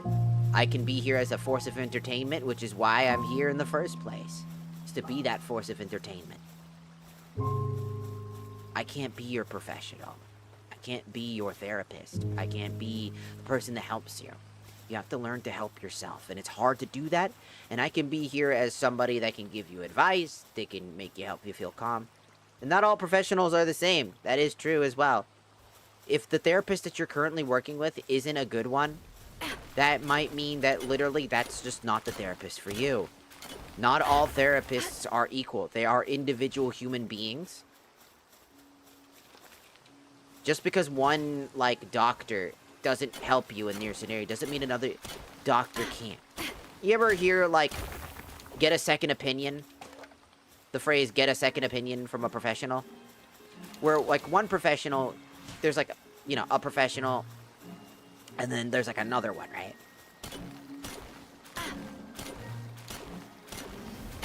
They basically ask you to, you know, seek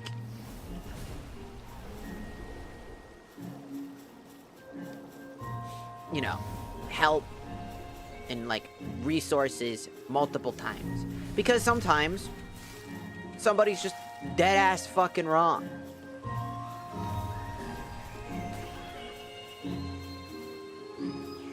It happens.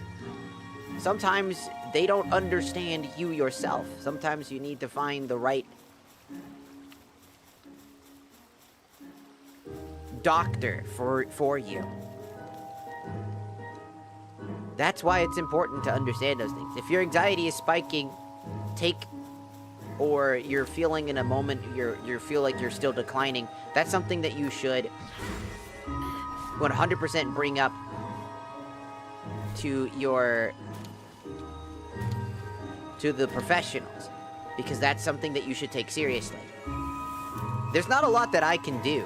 Like, all I can give you is advice. I can only give you something that you have to take for yourself, like, and it might not be enough. You might need something more drastic.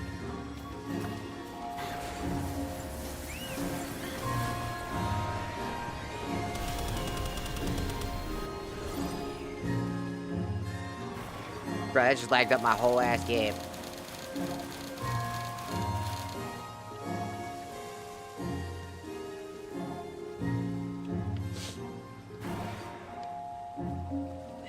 I don't want to give you advice that might not be best for you. Does that make sense?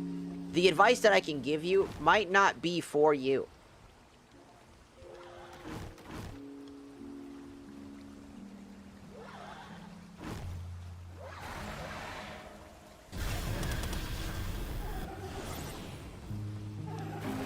It might actually be worse for you. It might not be that useful. And that's why I always say that as much as I can help, as much as I can be a force of positivity, there are things that sometimes you need to do yourself.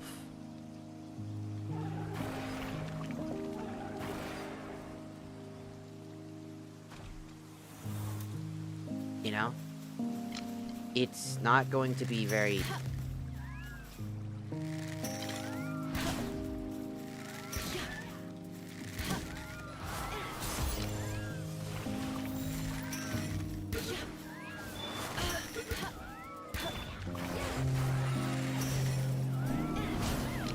Aw, you killed it. I wanted you to kill that guy. Yeah, good job. It's hard to express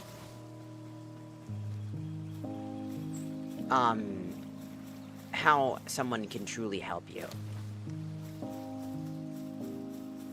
Because help is needed by many. Being tired right now is a very unfortunately common thing. The world right now is just full of absolute fucking garbage, right? So many people are out there just trying their best, living their lives, and it's not enough. You feel tired, you're exhausted, you're wondering if it really fucking matters.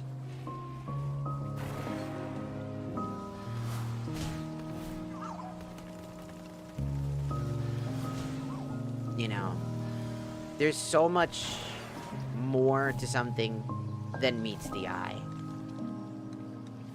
And as much as I can give all the advice in the world, it might not be the right advice, and I don't want to accidentally lead you down a path that's not best for you. Sheep.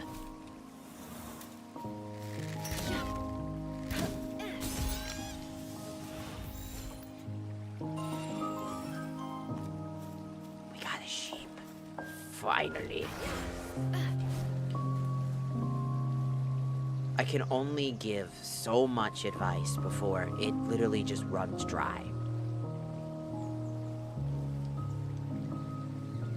Because in the end, the only person that can truly help you is yourself.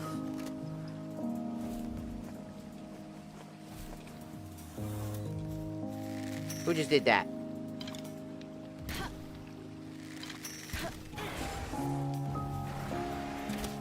Kill it!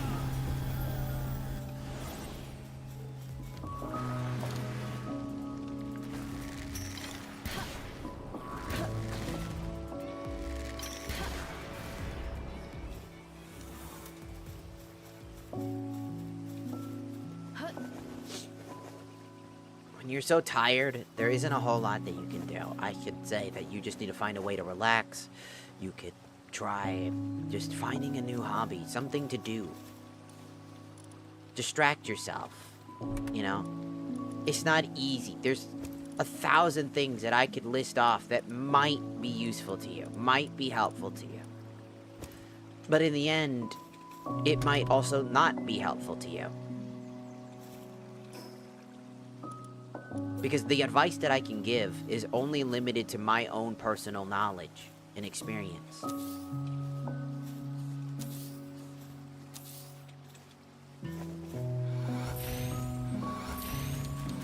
And my experience is going to be different from yours.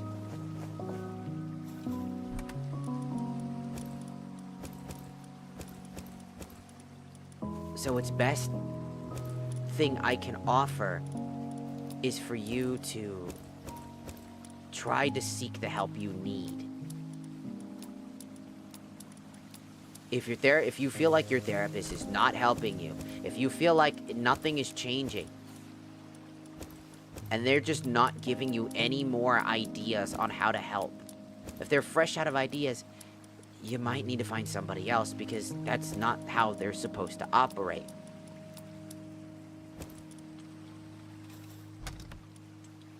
It's almost disgusting if they just ignore you in that capacity.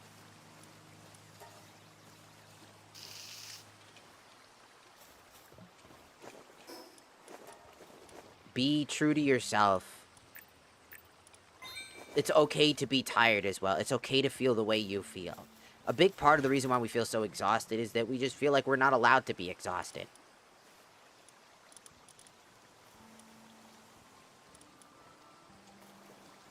We always feel like we're forced into an avenue that we don't care for. Or that we're trapped in. Like, ugh, I'm so stuck in this perpetual loop. Nothing's changing. You're not alone in that. That doesn't always fully help, but knowing that the situation that you're feeling isn't you being crazy. Because it makes you feel like you're fucking crazy. Oh, I'm always tired. I'm always exhausted. I feel like I'm running in circles. There's nothing that gets changed. Nothing that gets done. And then you realize you're not alone in that opinion. Unfortunately, as of like right now, there isn't much that we can do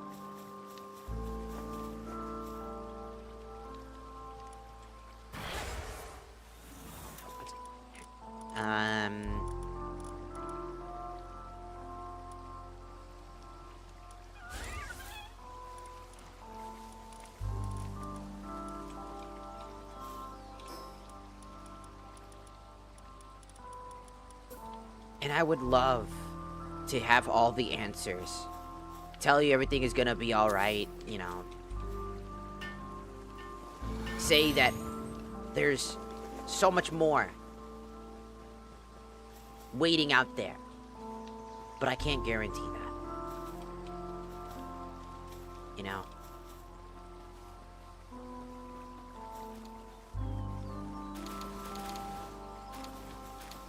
I can't guarantee anything. I would love to. I would love to fix the world's problems, honestly, personally. Tell you everything's gonna be alright. Tell you everything's gonna go better. That all it is just get up on your bootstraps and move and do. That's not realistic.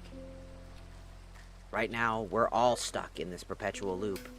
And it's the small things that we can do ourselves that are going to be the big deciding factors right now. Because there's not much that we can change right now. I would say that you just keep your dreams and your head up high and keep moving forward. Every time it gets harder, you look back at who you were and what you are. And look at your dreams forward. Because while your dreams may seem like dreams so far away, that goal of yours is incredibly important.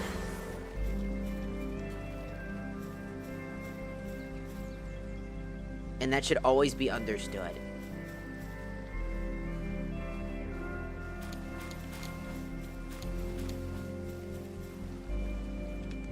Your goals, your aspirations, and your dreams belong to you.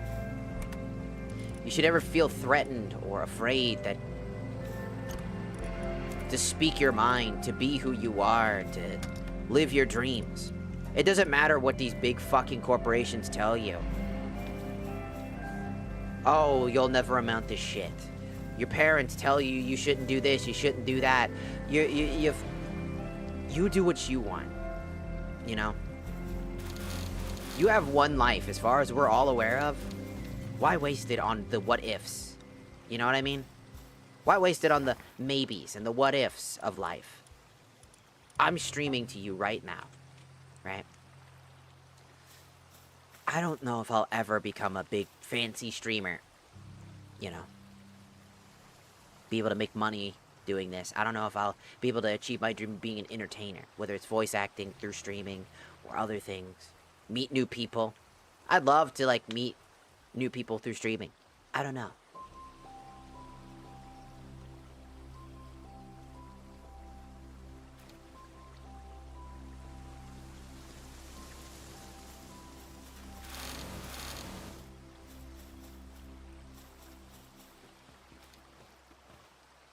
Losing, like, I don't believe in, like, these things. I joke that I'm Satan because of, like, the alternate timeline type of thing with the heroes party and all that stuff, right? My reasons for not believing in, like, religion or anything like that, or God or whatever, right? And I'm speaking hypothetically, right? This isn't saying that certain people are anything like that. It's just me specifically talking about, like, my perspective on everything. And something I have to be honest here is, sometimes that your fears of the unknown are what lead you to the unknown. And the loss. Nothing lasts forever. Does it make sense? That doesn't mean you can't work hard to maintain it, because there are people that can live their lives, right? With their significant others all throughout their life to the day they grow old. But nothing lasts forever. One day that old lady of yours is gonna pass away. You'll be left, or you'll pass away and leave her all alone. Maybe things didn't work out. Maybe things aren't working out. Maybe she wasn't the one. It's scary to lose somebody. But it's scarier to become somebody you're not for somebody else. It's scary to think of the inevitable, or to think of something that has not yet come to pass. Because we don't know. It's better to live in your moment where you stand now. To look at that significant other in front of you and say that I'm happy that you're with me. Show genuine love, not fear. Fearing of loss is normal. I fear that I'm gonna lose my grandpa, you know? I love my grandpa with all of my heart. But I know that there is going to be a time where no matter how much I love somebody, no matter how much I care for them, they will move forward. Time goes on, whether we want it to or not. And sometimes, no matter how much we show our love, it's not enough. And if that happens, it's not your fault. You've done everything you can. You believe you've done what you could. And that's okay. But it's also something that might not happen at all. You might just be... She might just be the one. Appreciates every single thing you ever did. You get married and live your life until you get old. You don't know. No one knows. It's inevitable that we have to expect the unexpected, but also just live your life one step at a time. Even the smallest baby steps, tiny little micropixels of steps, are more than enough to say you're making progress. Fearing what could come to pass, whether it happens or not, it's not up to you, it's not up to me. We can do everything in our power to do our best, but sometimes you just have to accept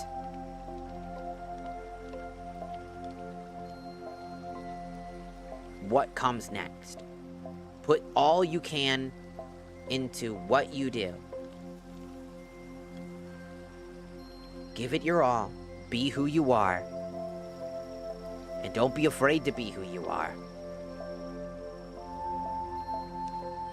And when something comes to pass, the feeling of hurt is normal. It's called being human. The fear of losing a loved one. The fear of not being enough. The fear of many different things is a human part of you. And do what you can now in the present so that you don't regret anything in the future. For all I know, my ex regrets what they did to me. For all I know. That sometimes you don't know what you have until it's gone.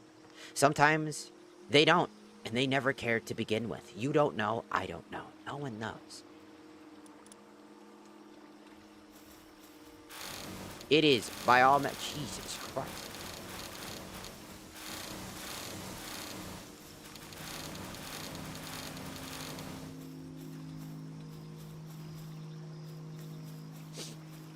It's just a matter of, like, speaking. I'm not saying that anything bad's gonna happen between the two of you or anything like that. What I'm saying is, why worry about the what-ifs of the future that hasn't fucking come to pass yet, is what I mean. It hasn't happened yet. So why worry about it? Worry about what you're doing now. Worry about what you're feeling now.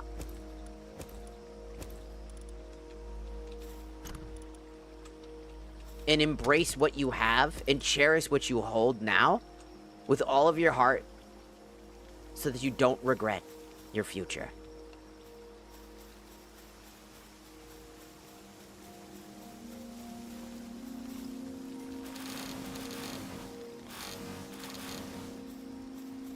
Because in the future, who knows? You know? What happens? Positive or negative, we don't fucking know.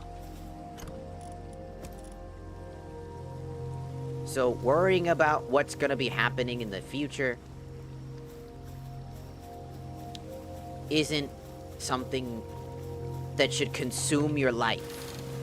It's okay to think about the future, but when it becomes a point where it eats away at your future,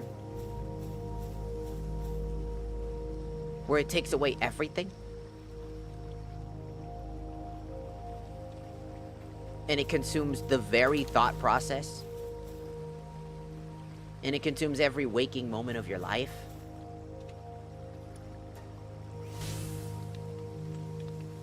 that's when you need to take a step back.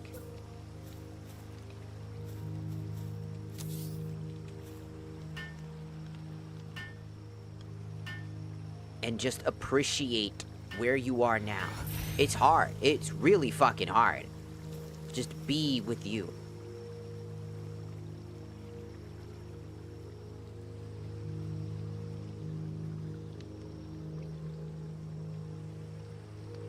Just be there. Live in the present, not in the future. Don't dwindle on the past. Be in the moment where you are now. Thinking of an inevitability that has not come, worrying about a fear is normal, but letting it consume you, you need to breathe.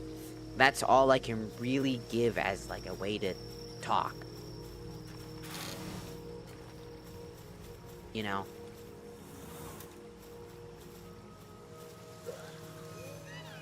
Just try to relax. That's the best advice I can give. Nothing more, nothing less, really. Just try.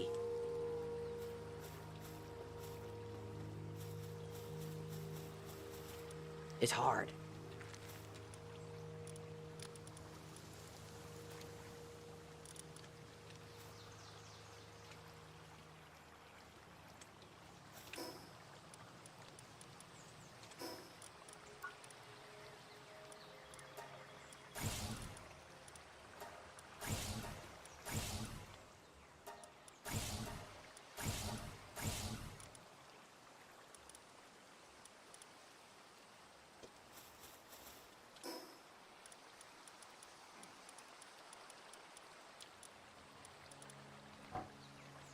I need more stone.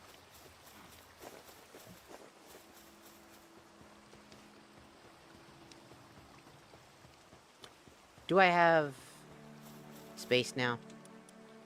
I do have space for one more.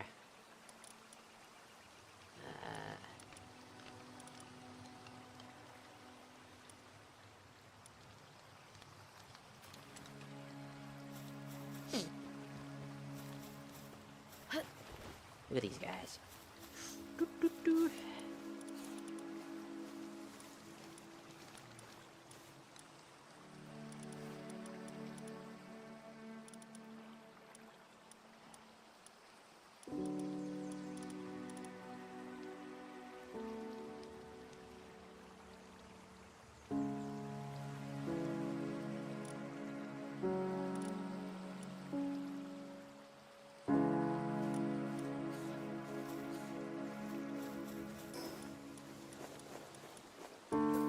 Oops.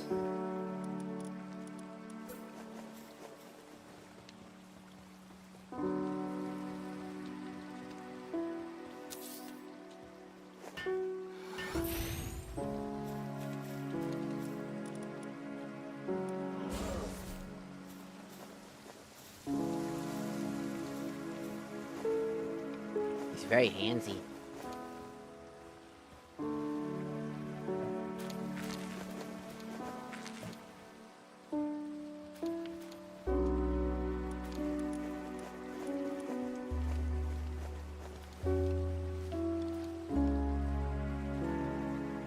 Look how big he is. Can I pick this one up? I don't want to go out to.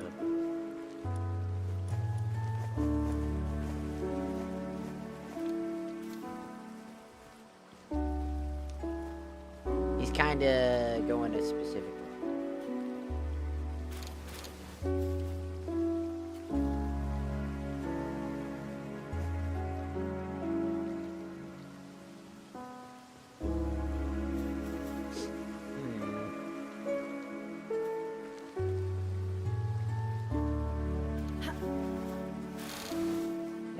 rock. Okay.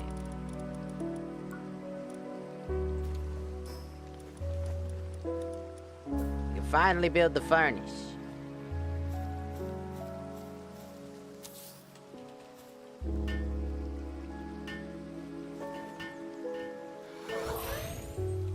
Alright. One more upgrade.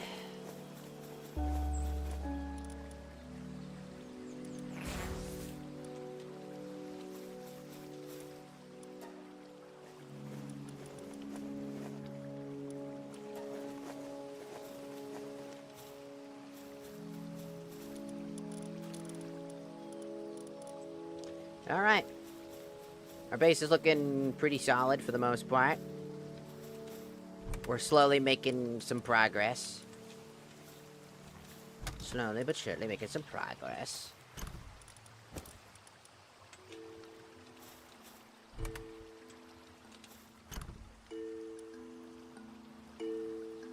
Sorry if I'm like way too quote-unquote spiritual or talkative, like I'm some sort of fucking therapist or some shit. I do that a lot. I've lived my life for way too fucking long, just worrying about inevitabilities and bullshit, and even though I still ruminate about things in the past, because I genuinely wonder what I did, what could have happened, and what could have been better. What could I have improved on? What could I have noticed faster? What if I said this? What if I said that? I do also know that there's nothing that I could have done realistically. And instead of letting myself fully be consumed by it, I take it a step at a time. I'm also personally prepared to realize that my dreams were never truly mine to begin with. That I was always destined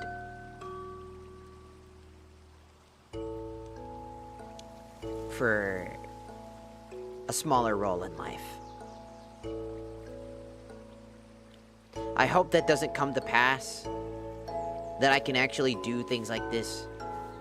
Because I enjoy it a lot. I like talking. I like yapping.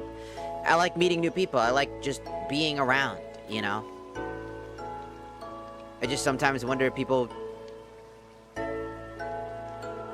like that or not, you know? Maybe I'm over-exaggerating, but hey, that's life, right? Just do what we can, say what we do, whatever, whatnot.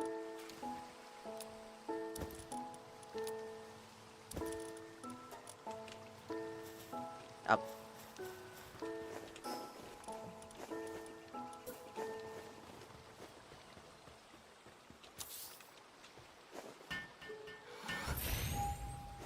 There he goes.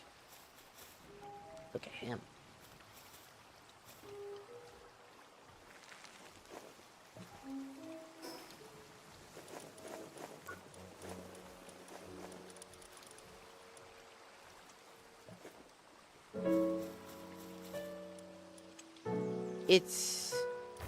It's always quite interesting to me because, like,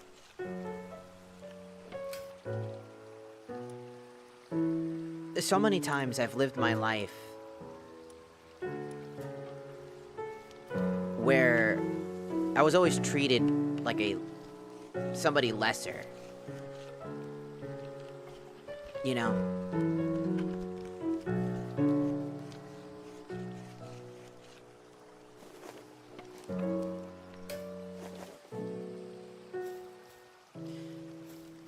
For my existence. There's something, I don't like saying this because it makes me sound really weirdly narcissistic, and that's not the intent of what I'm trying to get at. But I've always felt like whenever I meet certain people, and I end up being myself, and whether it's the way you hear me now, or the goofy, silly personality that I'm also, right? There are people out there that I meet that have similar goals to me. And they get jealous. And then they get angry. And then I'm seen as a monster. Or a villain. And then the cycle repeats.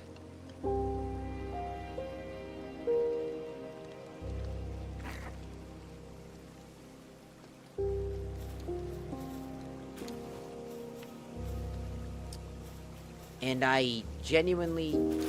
How the fuck did that even happen?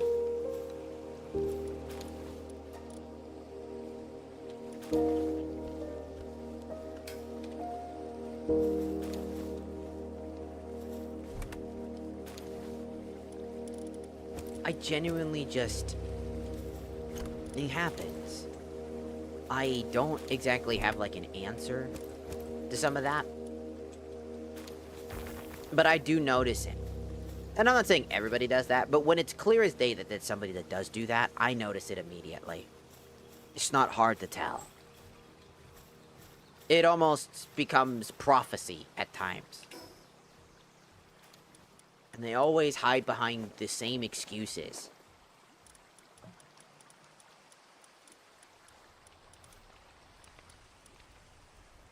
Which sucks. You know. I need 10 more nails. I need 5 more nails. Okay.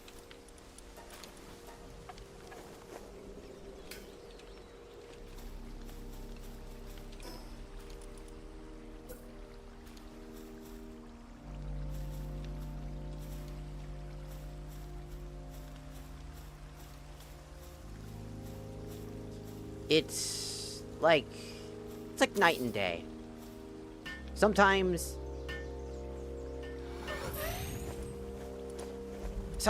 you just have to accept that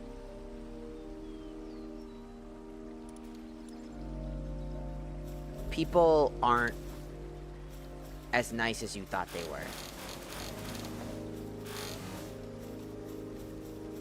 Sometimes you have to accept that you sometimes put too much effort into something. And not everybody's willing to go the extra mile when they need to. That they expect you to go that extra mile every single time.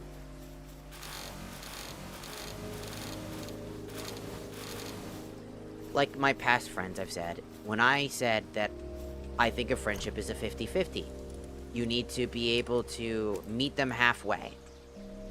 That there's nothing wrong when your friend needs you to go that extra mile. That you'll be there to do that. But it shouldn't be an expectation of your friends to always go the 95%. Because that's not a friendship. That's an occupation. That's a job. That's an enslavement of the individual who you manipulated into thinking you were friends in the first place. Does that make sense?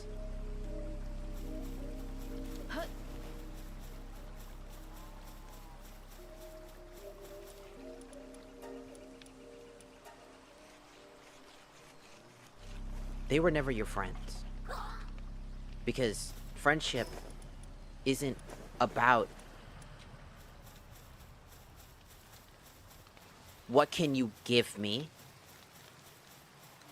It's about a bond.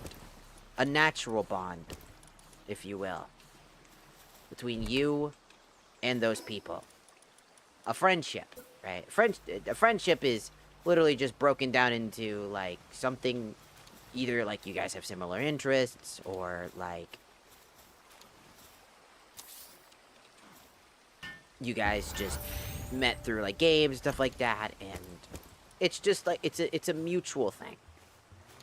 You both like each other, you like hanging out with each other. You end up becoming... acquainted with one another, eventually... being friends. You know, hanging out all the time, maybe sometimes hanging out, depends on the situation, but you should never feel like you're always putting in all this effort every day for you to feel like they never appreciate you. They're always exploiting you. They're always this, always that. It always feels this and that. You shouldn't have to feel that way.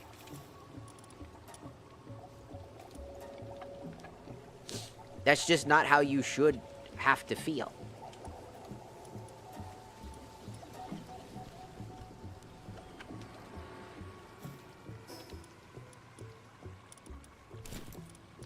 You You shouldn't have to feel like every moment of your fucking life is being...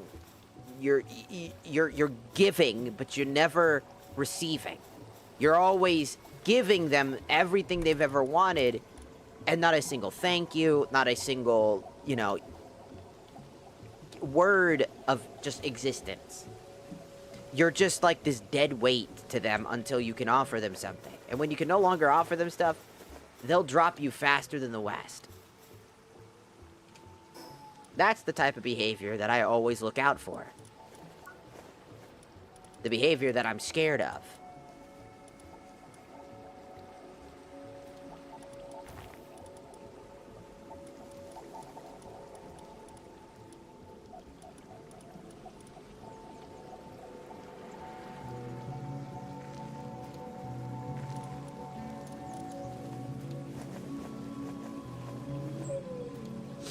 People can be quite evil if they want to be.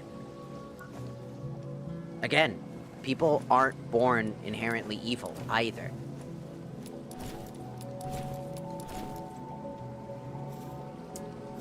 Those become traits of theirs. Patterns. It's a pattern thing. They do a consistent, repeated pattern of the same thing over and over and over again, and they never learn from those mistakes. Instead, it's consistent. They do it again, and they do it again, and they do it again. Until somebody finally tells them what they're doing is wrong, but they've been so used to it for so long, they don't want to be seen as a bad person or that what they're doing was wrong. They might not even know that it is wrong, because no one's ever told them, because they've always had yes men surrounding them.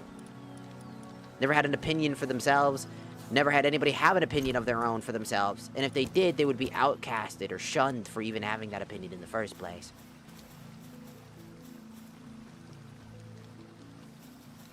Live your life. Stop worrying about the what ifs, the who's, the whats. Live in the moment. Appreciate what you have, and when things come to pass, it's okay. You'll probably ruminate over it. You'll probably not really truly let go because trauma doesn't just go away. It's a permanent part of you. It doesn't vanish overnight. It doesn't vanish in years. It sticks with you for the remainder of your life. It becomes a part of you. Inescapable. Something that no one seems to understand. Everybody thinks that it'll just go away within a few years, that it'll disappear and you'll never think about it again. That's not true. Oh, you'll think about it. And you'll think about it a lot.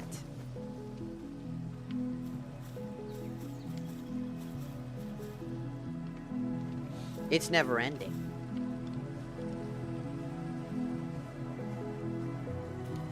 Just remember that. And that it's okay. You'll think about it from time to time. You'll remember it. And eventually, you'll be okay again.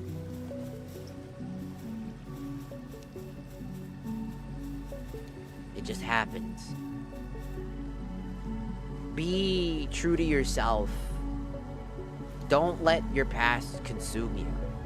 Don't let the issues absorb every part of the facet of your life.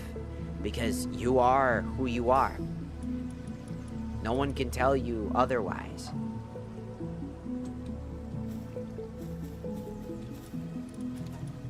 There will be people out there that say you're not allowed to be who you are. You're not allowed to do this, you're not allowed to do that. But they're not you. They don't know you. They try to act like they do, but they don't. And the ones that are closest to you, if it truly was a problem, they would have spoken up about it long, long ago before it ever got to the point where it got to where it was. It's only a problem because now it's a weapon to be able to justify their excuses, to justify their hate, and justify their ability to feel good about themselves without any regrets or anxiety. Because people have a conscience, and when that conscience speaks and grows loud and screams at them that they're fucking doing something wrong,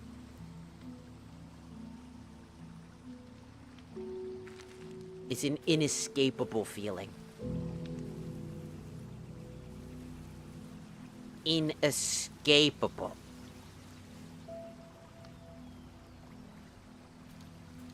And so they try to find any excuse as to not feel that pain that they feel.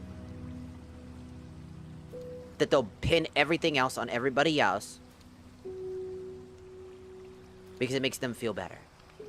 They can sleep at night without ever worrying about what they did because they believe so hard in their own lies that they never did anything wrong.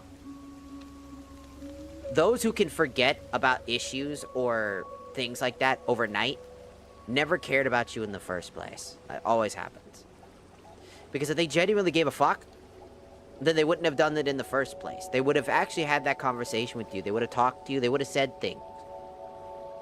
But they didn't. They don't give you ultimatums. They don't tell you this or this. They don't scream at you about why you're an idiot and why you're wrong. They don't do all these random things you hear all the time on the internet that seem like normal relationships. Because the normal relationship has become arguments. You're not allowed to hang out with this person. You're not allowed to have this. You can't be that. Don't do this. Don't do that. Friendships have become nothing more than monetary transactions for so many people. It's hard to find someone who's genuine. Somebody who just hang out with you. There's no strings attached. There's no commitment. There's no any of that. There's no exploitation of another person about what can I get from out of you. It's just, I think you're funny. I think it's fun to hang out with you. Use my friend. I'm gonna hang out with you. You just hang out. And that's it. There's no nothing else to it. There's no feeling that you get. No fear. Just happiness. Happiness. Just happiness.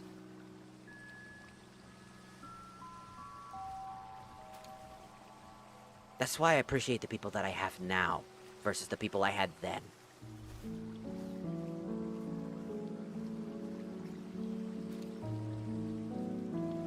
The people that I know now, content creator wise and non-content creator wise, are people that I cherish. I could be as weird as I want. I don't have to feel like I have to play and dance on eggshells all the time. I can talk, I can say things. And for once, a part of me is genuinely happy. A part of me still sad, don't get me wrong, about the past and how much I wish that that didn't happen. But a part of me knows that it was always going to happen at some point. There was nothing I could have done. No way to save or do or anything. Just stuck. You know? Stuck doing the same thing. I meet new people. Maybe some of them will stay around and become friends that I can smile and laugh with. Or they'll inevitably leave me with excuses and lies and hatred in their eyes. Because it was never about friendship. It was about some monetary gain that I can no longer offer them, or I'm too intolerant anymore. They can't deal with me anymore. They'd rather get rid of me instead. Too much work for the amount of stuff I can give them. Does it make sense?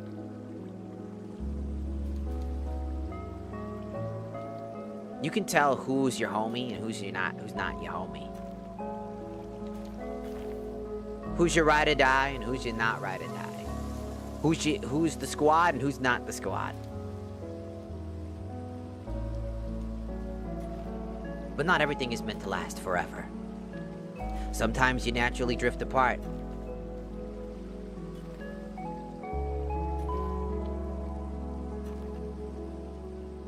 You know, maybe sometimes it just ends in a weird, abrupt way.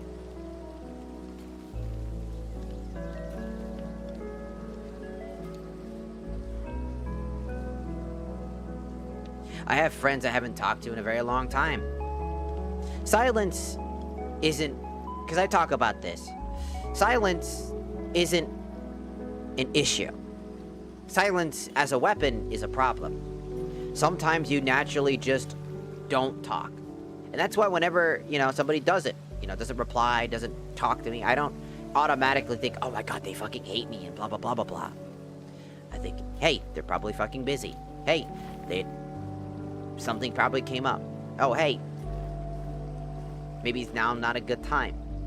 Sometimes I look at myself and be like, maybe I check about what I said, how I said it, things like that. Be like, okay. And I think deeper about the situation. Never blaming anybody but myself, or just thinking about the situation at hand. Because that's more important. Because no one does anything just because they want to be bad or evil. They don't make those excuses because without reason. Even if that reason necessarily is one that was made up in their head, which is what leads them down the dark path. That thing I said, no one is born evil. Even the people that hurt me so badly that I am now scarred beyond comprehension, they're not necessarily bad people. They are definitely misguided individuals. Individuals that need to learn from their mistakes. And that's up to them to make those changes. That's up to them to actually come to the conclusion that they need to change for the betterment of themselves. Not for me, but for the betterment of themselves. They need to learn that what they've done is irreprehensible and wrong for the sake of themselves and the sake of their own lives. Because nothing is more miserable than being alone and realizing that the reason you're alone is because of your own making. There's no excuse. There's nothing. Just the shadow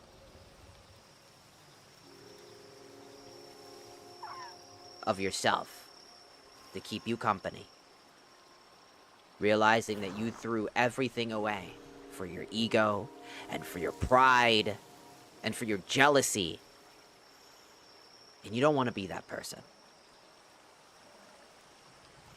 I know what that's like. I used to be a very ugly person on the inside when I grew up. Because I lived a life where I was not allowed to be myself. I had to always play a role, put on a mask to fit in. Because I didn't want to be alone. Growing up, being bullied to like the umpth degree, beat up, kicked, spat at, labeled, ostracized, and yet I did everything to always appeal to these people. Because even their company was more than being alone. I was willing to literally bow down to everyone around me because I was truly alone. You think like, well, what about your family? I didn't have family. I have family, but I don't have family. I lived in a household of my dad, my stepmom, and my stepsister at the time. Before my brother was born. I was an awkward kid. Weird. Going through identity crisis issues.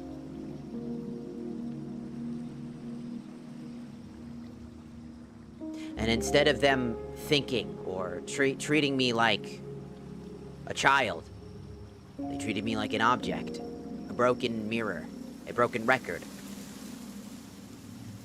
This thing's broken. You're weird, gross. I'm scared of you. Yeah, that was how I was treated, because I was different. I wasn't perfect. I wasn't the spitting image that they wanted. Isolated and alone in my own room, with having nothing in it, because that was their form of punishment, was to take everything out of my room, including my own fucking bed. Sleeping on the cold fucking carpeted floor. I know, it sounds strange, a cold carpeted floor. The carpet was awful. Nasty ass carpets. Cheapest carpet you can get.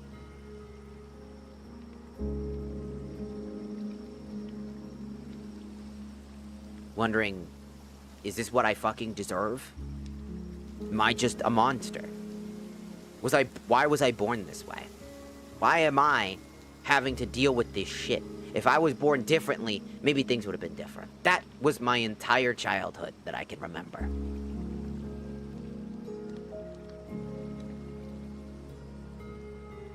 I didn't have a good childhood. The memories that I have that were good are very far and few between. Most of my childhood, I was miserable. I didn't feel safe at home, and I definitely didn't feel safe at school.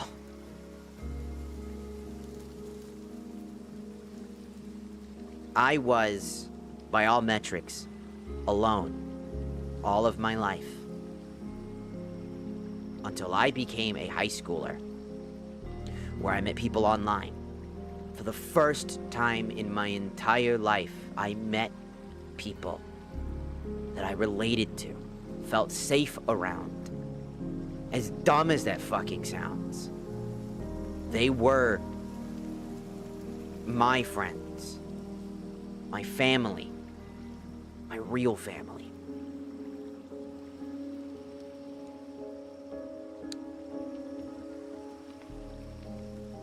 So you can imagine how much it fucking hurts to have been so isolated and alone for so many years of your life. It's the day you were born. It's the day you almost became an adult.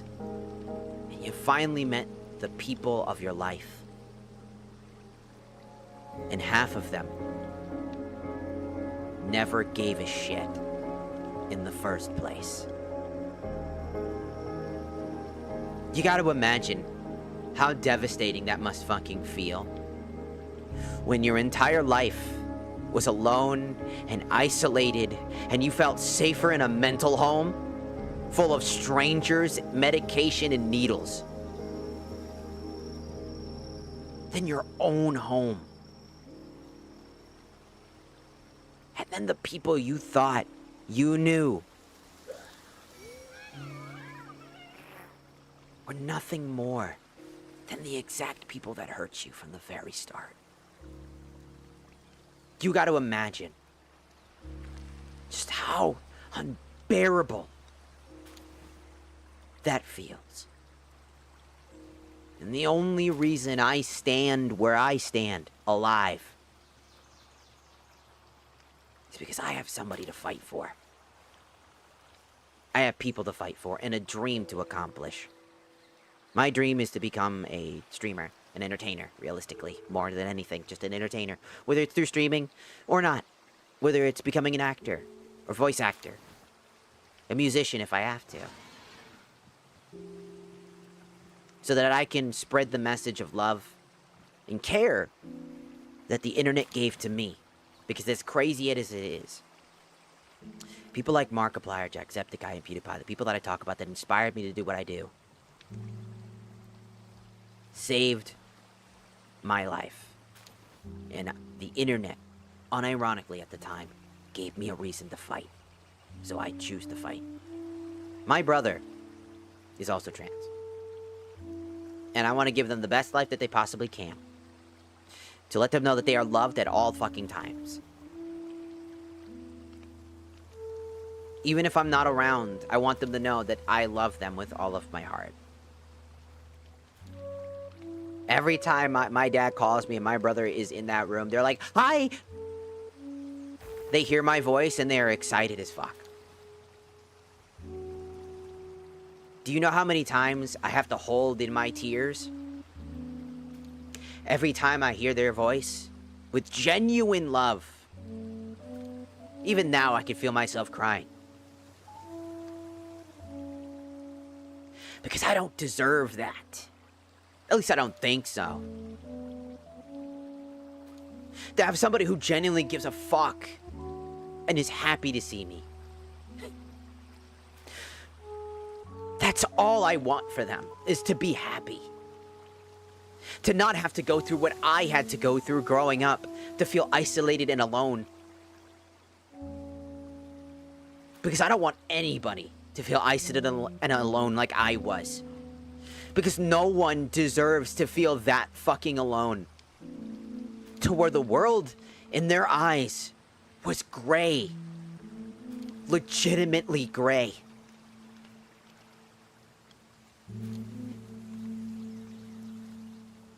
No one fucking deserves that.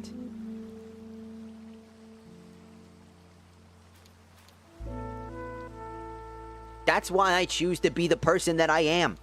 Whether it comes off as harsh or fucking not. Whether it's something stupid. Whether I seem like some fucking freak to people. Because I'm able to talk the way that I talk and have no fucking fear. Because I've lived a life where I was alone, unable to speak my own piece, my own words, because I was legitimately alone. Because if I spoke anything out of term, I would become alone again. So I choose to not ever go back to that.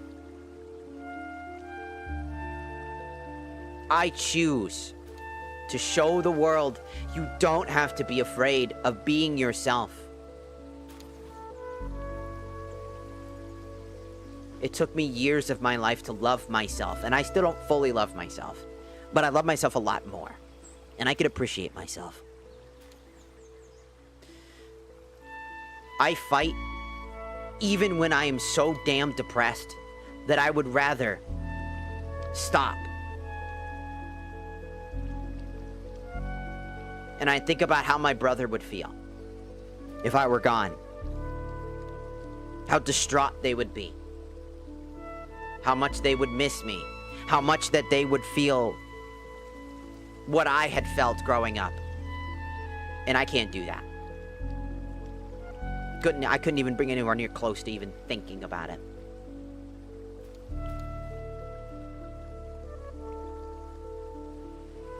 Because I couldn't wish that feeling on my worst enemy. And damn would I not do that with the beloved brother that I cherish with all of my fucking heart. Who smiles and giggles and laughs and loves me to the umpth degree.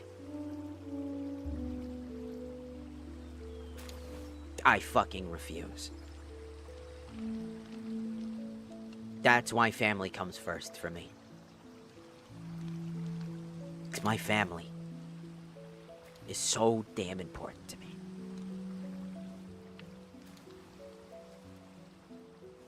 So you can imagine how bad it is when your family, your friends, turn against you. Treat you as if you were never, ever important to them. No matter how important they were to you.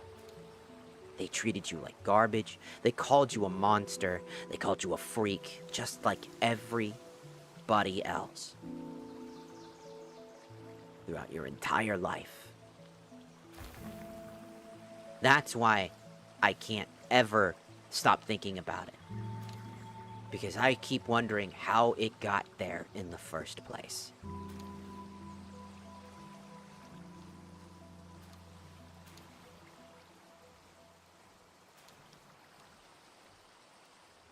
That, my friend, is why I am here today. Why I stream. Why I exist. Why I choose to keep fighting, even when I believe that this isn't my destiny. My destiny is to be a mediocre, forgotten relic of the past. I still choose to do what I love. Because whether it was my destiny or not, whether it was my ability to be a competent streamer or not, doesn't matter to me. Even if I can help a single person be happier,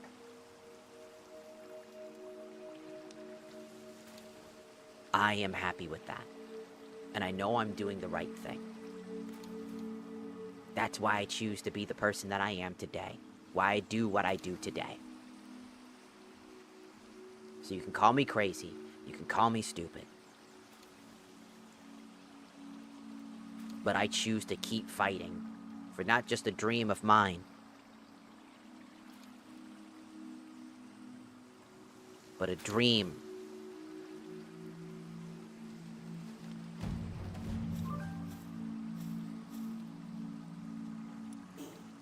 Someone is plotting against you, against your base.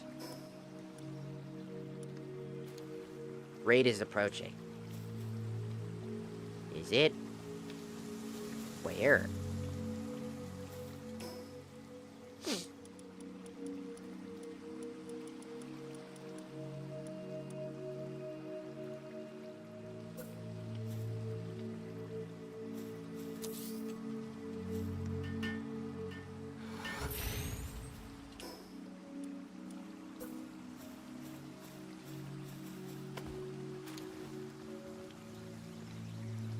You have to get across the water, idiot.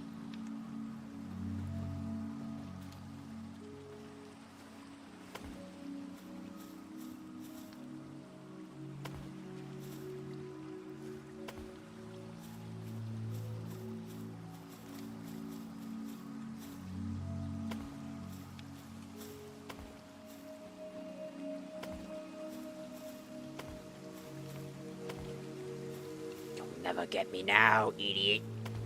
You'll never raid my base now, idiot. What are you gonna do now, Batman? The duel's over.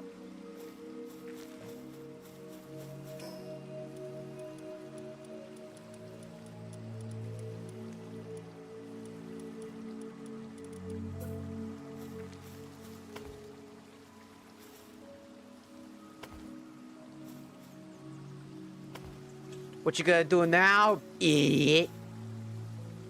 They're probably just gonna jump from up there. Like, yeah!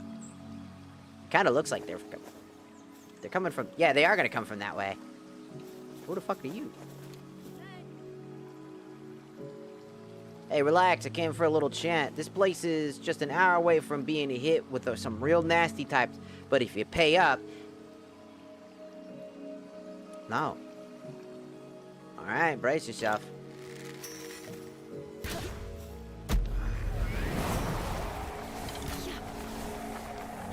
Warned ya.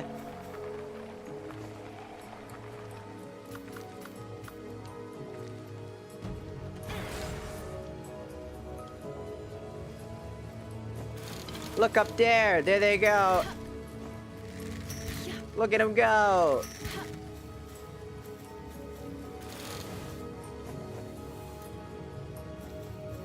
Don't worry, little ones. I've got this.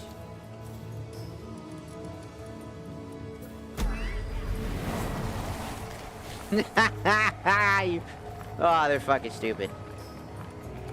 Oh, you guys are fucking stupid.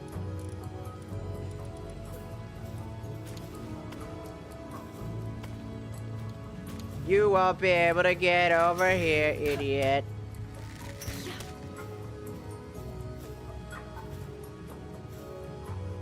You gonna jump in the water?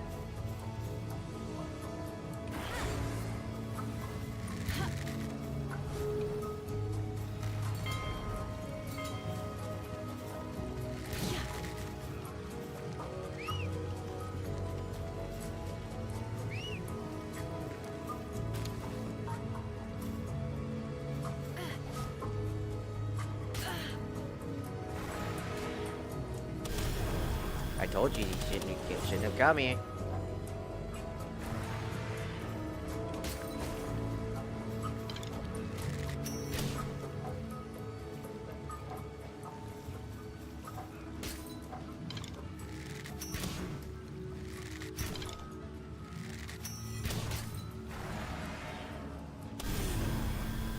I told you shouldn't have come here.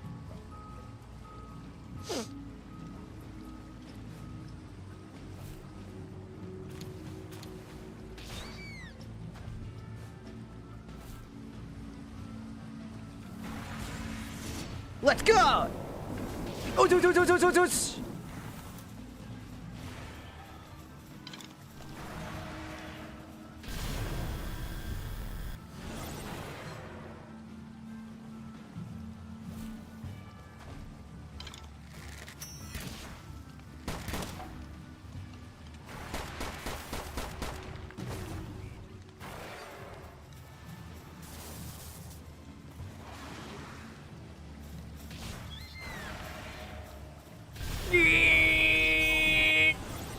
Told ya.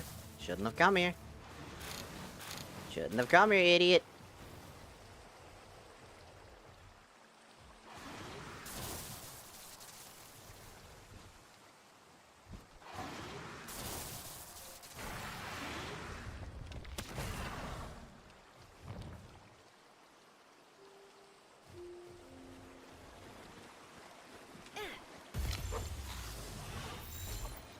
Bro is drowning.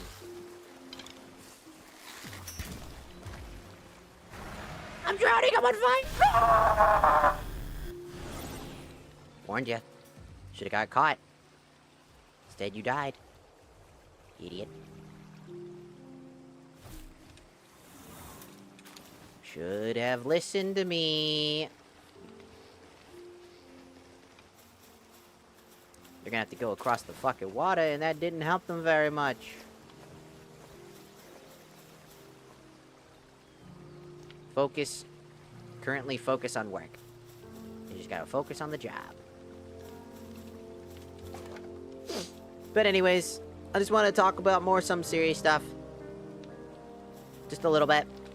Thought it'd be an appropriate time since we're in a relaxed state. Just a good time to, like, you know, be more deep. You know? So, yeah. Honestly, it's also probably a good time to go ahead and go since it's already 11 o'clock.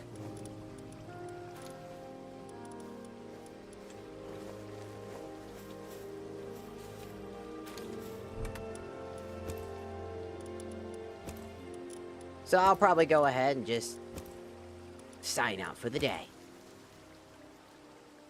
So thank you guys so much for hanging out. Hope you guys had fun. And I will see all of you beautiful people again tomorrow.